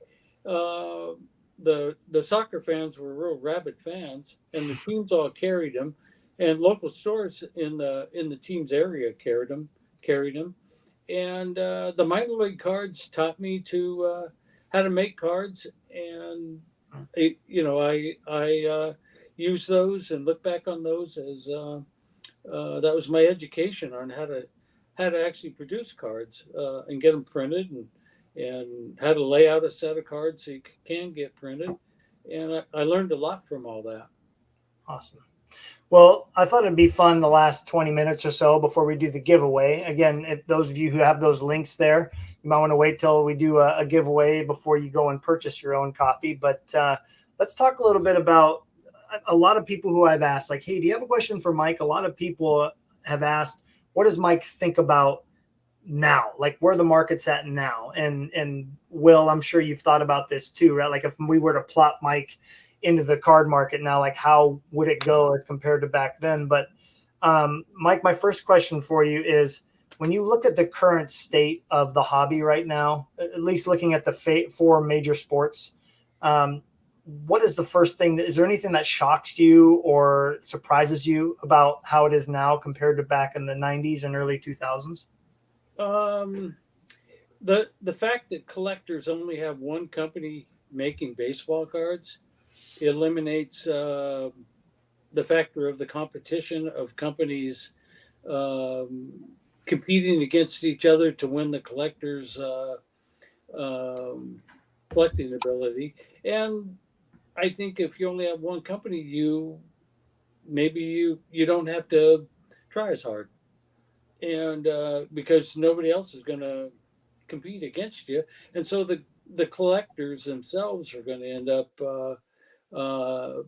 being disappointed in some way by not being able to see anything new, because there's no desire to make new, because you don't have any competition. And what I mean by that is new designs and new ideas, and push the envelope a little bit. They're not doing that.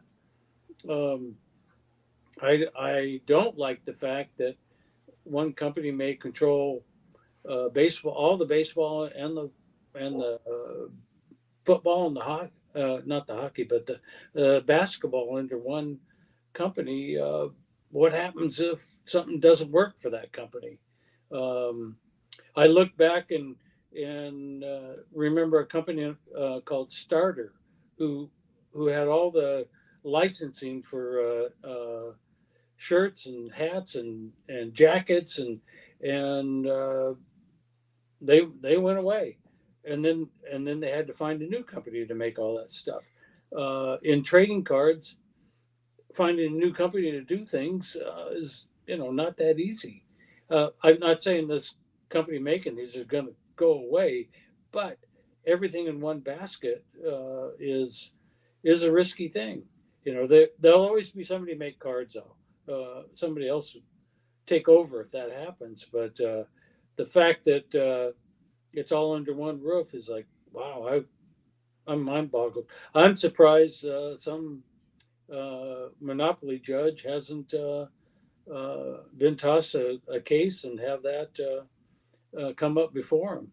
And that's what happened when Fleer got a license. Is they said you can't have just one company making cards. It's got to be competition. And then the judge back then ruled that there would be two companies awarded a license. And look at all the great things that came out of it as far as designs, and the competition got better and collectors got the reward of it. And I'm surprised that hasn't come up. It probably will at some point. For sure. Will, any questions about just like kind of the current state of the hobby or anything along those lines? Yeah, I guess, who do you? I feel like this question is kind of like pointed to a degree, but like who is to blame for that? Do you think it's the player unions? That is it like, okay, it's way easier for us to just deal with one company. All right, yeah, that's fine. Or is it Topps just kind of bowing their chest out and just not necessarily dirty business practices, but I don't know. Then it's like, if you had the money, you'd probably do the same thing to, whatever's best for your business, because, the whole shareholders thing. But yeah, I totally agree with you that it's a monopoly. I hope somehow they can do something to fix this in the future. Because yeah, like I have no interest in modern cards for that reason. Like I love the Braves. I am so hardcore into baseball right now. The last few years has been so fun, and I buy almost zero modern stuff. Well, Topps actually doesn't exist anymore either. Just like Pacific doesn't. The brands exist, but the company itself has been bought, and the brands are just being produced, just like the Pacific brands are being produced. But I agree with you 100%. It's kind of not really a sad situation, but kind of a trying situation to see what happens. I know there's still Panini still making cards and fighting their way through it. They've got a lot of trials and errors to go through to see what happens in the future with them. And I see the market as being pretty strong still, but who's going to be making the cards 10 years from now or longer? I mean, we'll have to find out and wait and see. I think that's what's crazy to me is the demand is still so high right now. Yeah. That it's almost like they could, wrap a turd in a pack and sell it and people will buy it. It's like the demand is just that high. Yeah, it is too. The price of cards is what mind boggles me. The price of a pack of cards, of new cards. I'm just like, they were yelling at us for putting one card in their pack in 1993 and charging $2.99. We put one card in a pack for Prism, and people say, "Oh, that's nothing. We got one pack in a box for like $5,000 or more." I only saw some examples. It was like, what in the world's going on? Yeah, I don't think that was ever the in my mind. Yeah. And then it's not even game used. I mean, let's not. That can of worms. Yeah, let's be careful, because I'm pretty careful to only buy game used stuff of the one player I collect, because there's so many.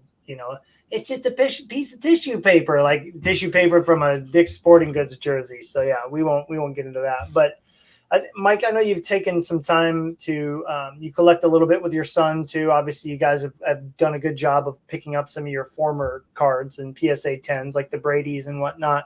But when you see some of, I don't know if you did this just looking at Tom Brady in general, when you look at some of the designs that Panini's doing now and Topps is doing now, are compared to when you were making them, are there any designs that still catch your eye and you're like, ooh, that's pretty neat. Like that's unique. Do you still see that, or do you feel like you guys still kind of have the bar set with ingenuity for design back in those days? Yeah, I still see the cards they're making now. It just looks like something we did, just turned sideways or a little more added, a little less added.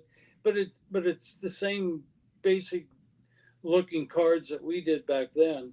The Pacific Panini inserts that were in that card set this year that have our little flag on them.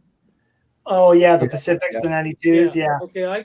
I collected all those. I have a set of those. nice, And there's a Revolution set. I actually bought one of each of those too, good. for the nostalgic purpose, and they kind of look similar to what we did too, Yeah. but it was they were appealing to me. Kind of fun to collect them. But the other thing I see nowadays is when I was a kid, I collected autographs, Hmm. and we had the beautiful Joe DiMaggio autograph, and Mickey Mantle had a great signature, and Ted Williams, and Frankie Frisch, and nowadays I see these autograph cards, and they're scribbles, and and I was like, oh man, I'm glad I don't collect autographs nowadays. I wouldn't know who they are. You're lucky if it's a scribble. Sometimes it's just a line. Yeah, and I went back and looked at some of our cards that we got autographed, and Barry Bonds had a little scribble, and I thought, oh yeah, it started back then too. But I miss the actual guy who signs an autograph that you look at and you go, that is Ted Williams. You can tell this autograph. It's or Frankie Frisch or even Babe Ruth had great signatures, and Yeah, Mickey Mariano had great. Rivera pops in my head. If I was a player, I would definitely sign, to where you could really tell who I was, because I'd be proud of that. But yeah, they've just gotten to where it's mundane, and they just sign a scribble on there, and that's good enough. So I'm sorry for the collectors nowadays that they don't get the pleasure we had. Yeah, you guys didn't do enough that people would get burned out signing either. I think that's part of it. And Ken Griffey Jr. is another one. Will Ken Griffey and Mariano Rivera, they sign a lot. Ichiro, those three do such a good job still. I'm very thankful for the guy that I collect. He tends to sign exactly the same, no matter how many or where he signs on the card. Marc-Andre Fleury, and you guys had some Fleury cards, obviously, and he signed some for you. So that was really cool when I got my first Pacific Fleury rookie.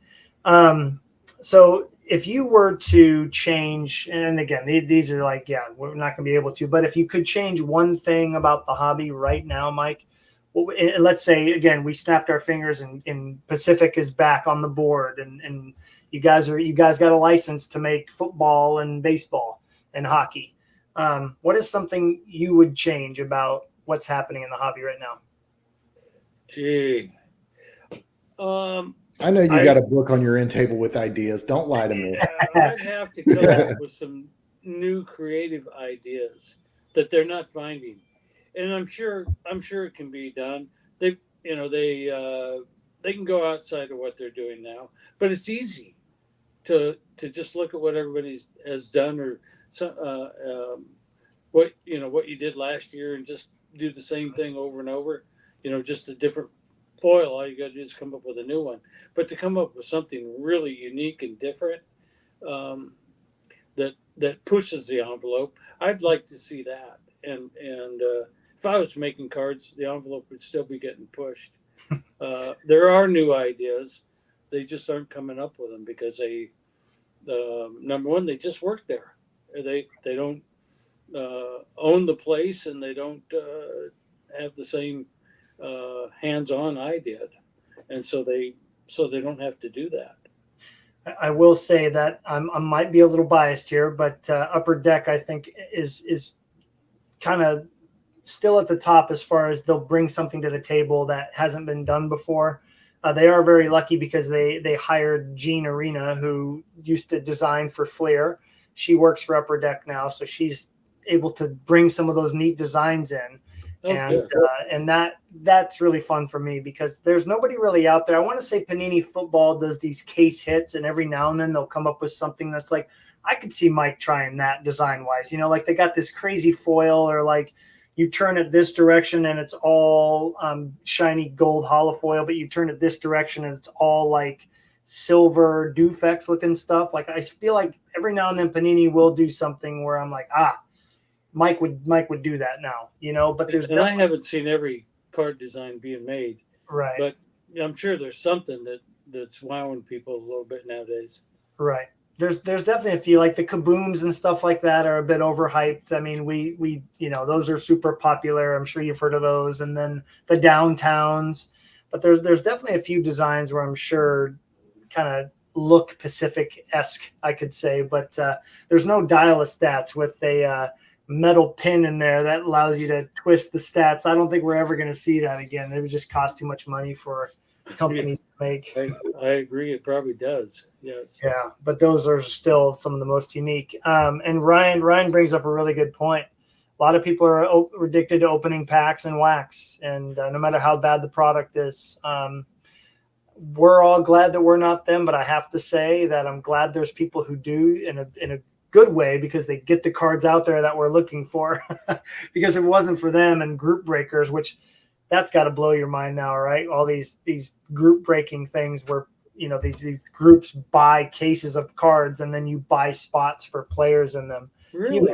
Wow. Yeah, I don't know if that's something on your radar, but that's changed. We'll have to talk about that next time we get you on here, because it's really totally changed the hobby. Because let's say Will and I don't have the money to buy a case of, I don't know, Topps baseball. Well, he'll buy the Ripken spot and I'll buy the Glass Now spot. And if any of the cards come out of there of those players, we get them for a certain price. Really? That's kind of a good idea, though, for single collectors. Yeah. Yeah.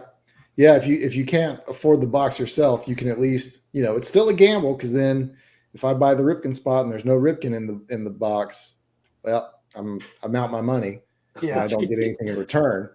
Yeah. But it's a smaller gamble. You know, I pay $30 for the Ripken spot versus $300 for the box.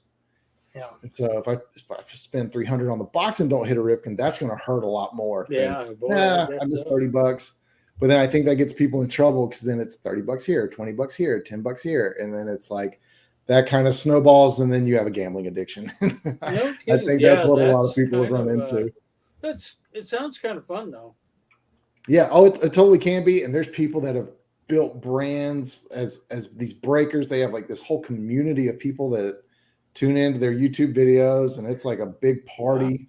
Wow. And yeah. it's a thing. It's very interesting, and it's good for the hobby and bad for the hobby in certain ways, because it can drive up the price of boxes due to demand, and there's a scammy factor to some people.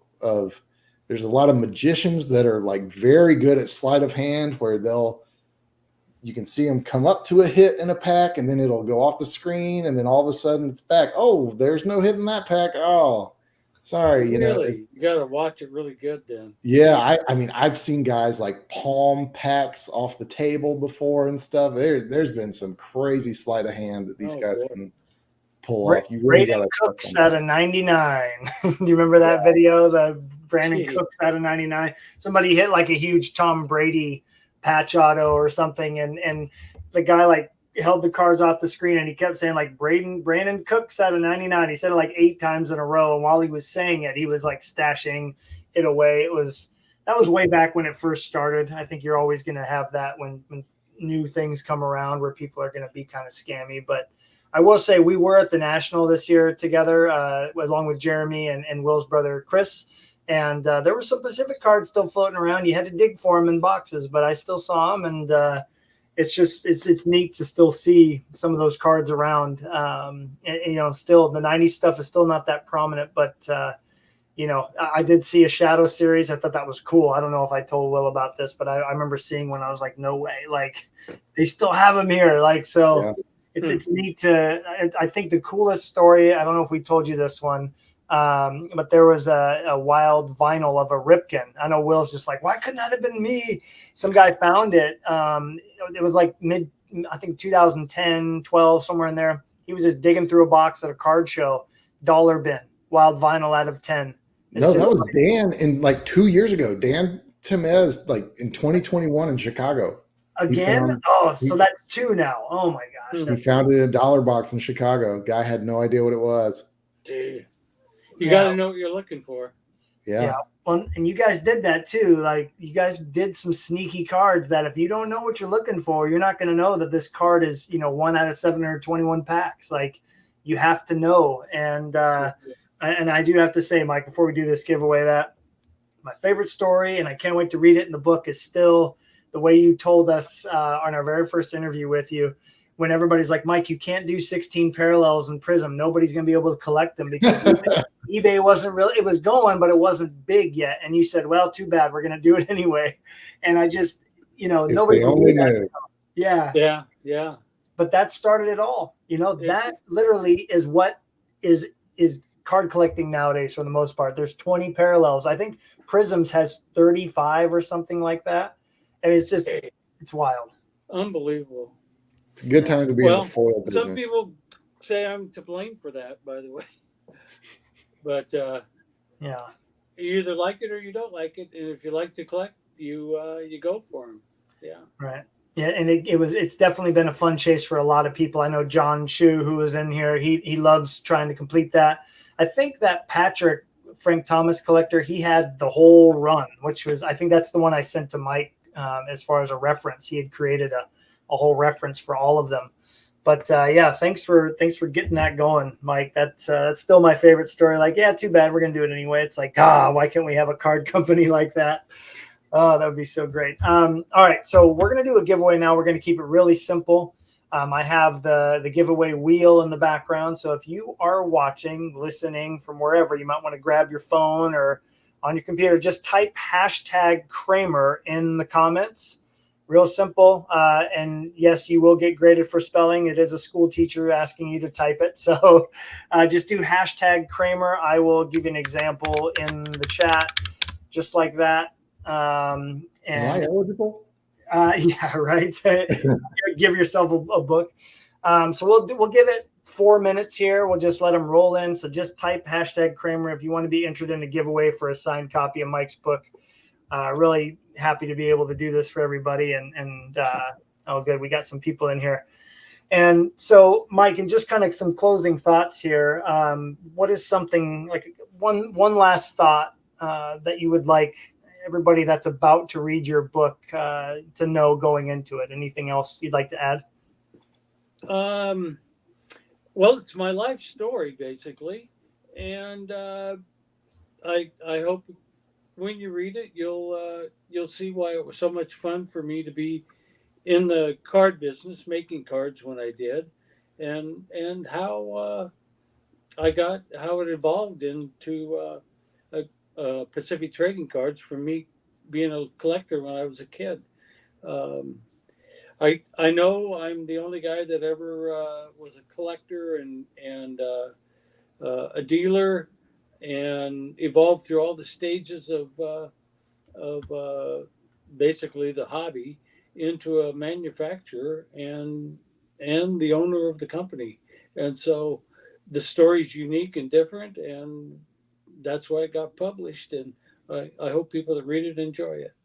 It really is crazy how you have checked like every box of collector and then dealer, and it's like you just kept evolving every step. So anybody that's ever thought, man, I'd like to start my own company, man, I'd like to open a retail store, man, I'd like to, do some local card shows, like you've done everything. Just go read Mike's book, and you can kind of see what it took for Mike to get it done, and see if you've still got that same drive, or if you think you can make it work. Like, he's been able to pull it off somehow. I don't think I'd have the patience for it personally. I would have quit a long time ago and just struck a match and walked away and been like, all right, I'm good. But man, it obviously paid off in spades for you. It's been incredible. Absolutely incredible. It's been rewarding, and what I was meant to do. So yeah, absolutely. I think it's like Pacific was just destined to exist. I agree. Yeah, that's wonderful. That's great. Great way to close that out there. Well, we've got 30 seconds left. If you haven't entered into the giveaway for a signed copy of Mike's book, put hashtag Cramer in the comments. I know there's a few people that haven't commented that are in here, or were in here at least. So I'm going to give you one last chance to do that. I've got the 8 people that have commented in a random wheel. Did you guys, I don't know if you've seen this, Will, there's like a random giveaway that's ducks racing, and the first one that reaches the finish line is like the winner. I thought, oh my God.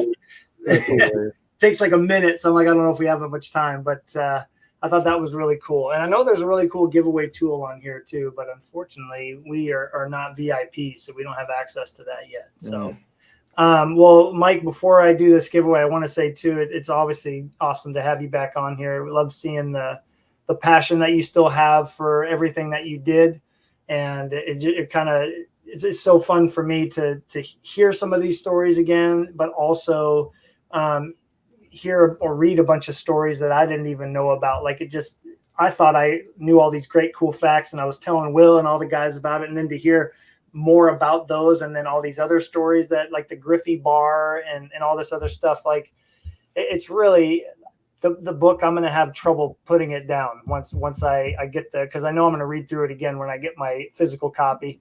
But it's just so cool to see somebody who represents the collector as a creator. You know, I think that's, Will, you probably agree with me there.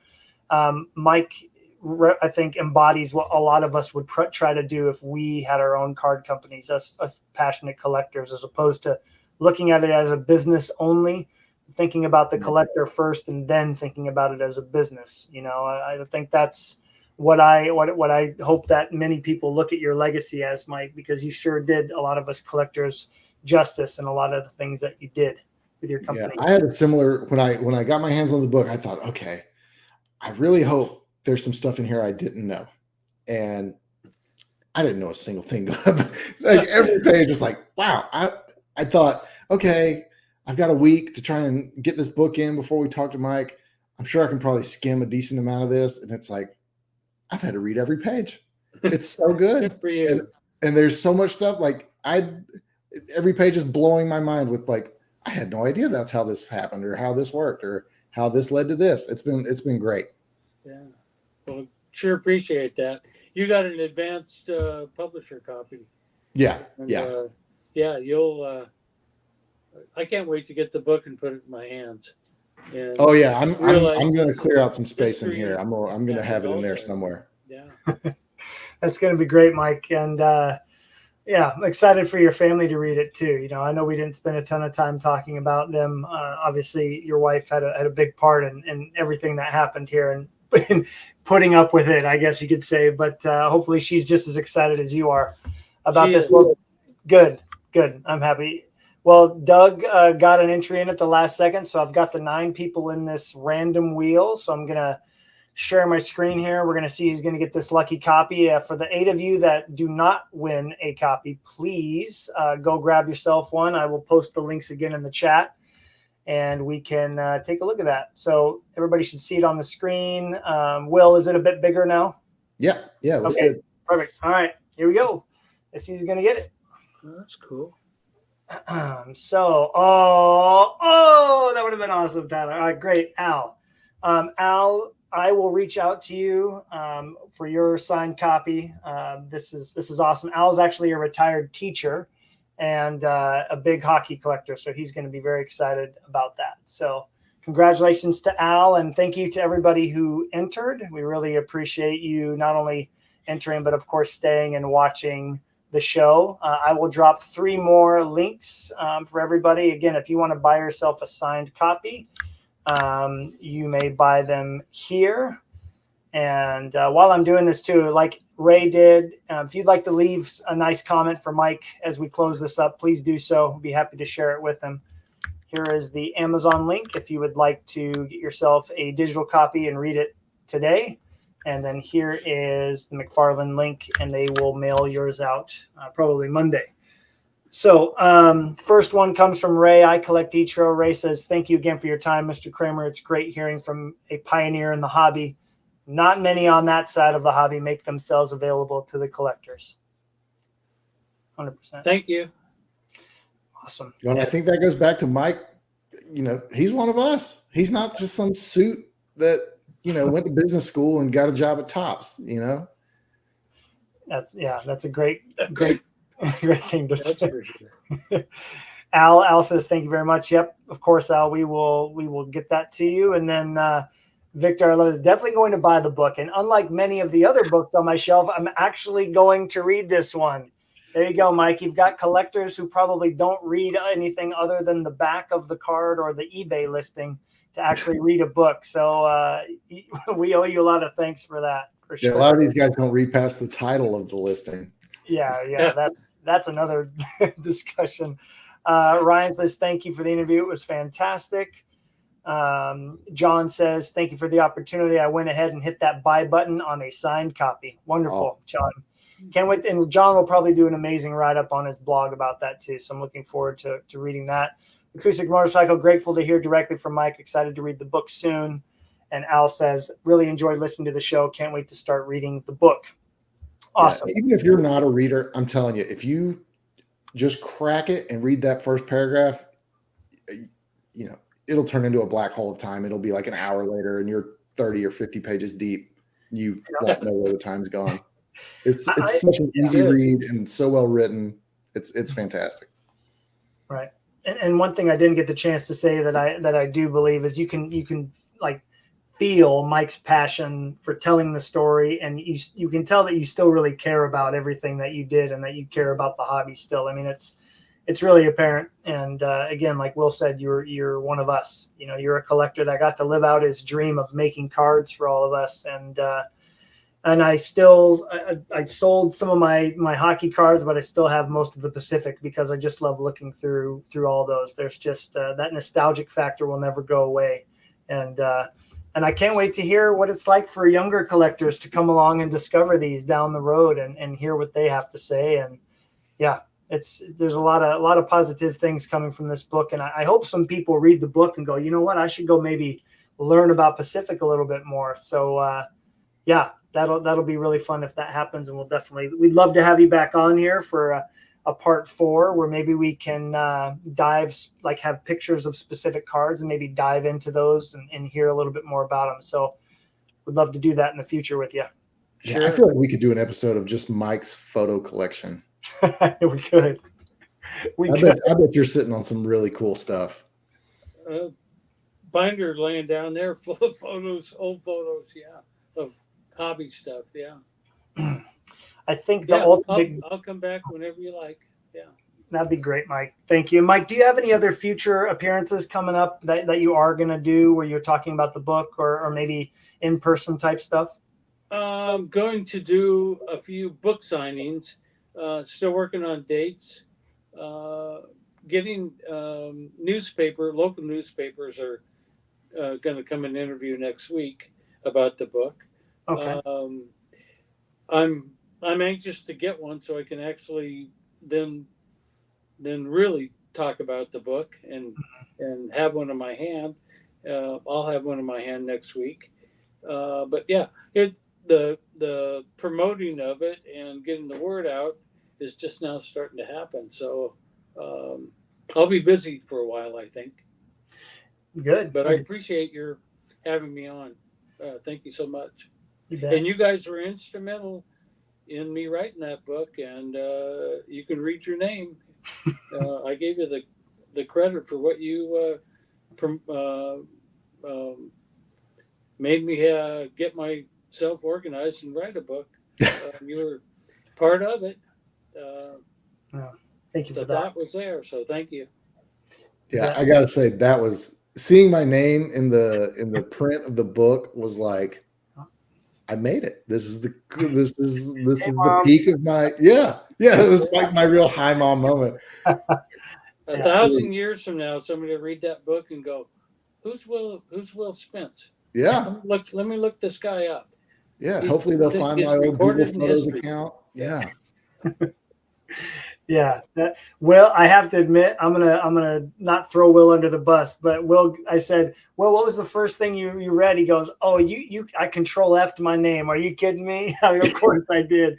So I'm like, I didn't even think about it. I'm like, I wonder if we're in there because you had mentioned maybe like I thought we might be at the beginning or something, like thanks Matt and Will or whatever. And yep, there we were. And that was definitely a holy smokes moment, because obviously big thanks to my father and my grandfather who always kept pushing the hobby to me in a positive way. And I continued as an adult. So next time, your wife or my girlfriend asks about like, okay, you sure you really like, why do you care about this stuff so much? Like, look, this is the impact that it's had on my life.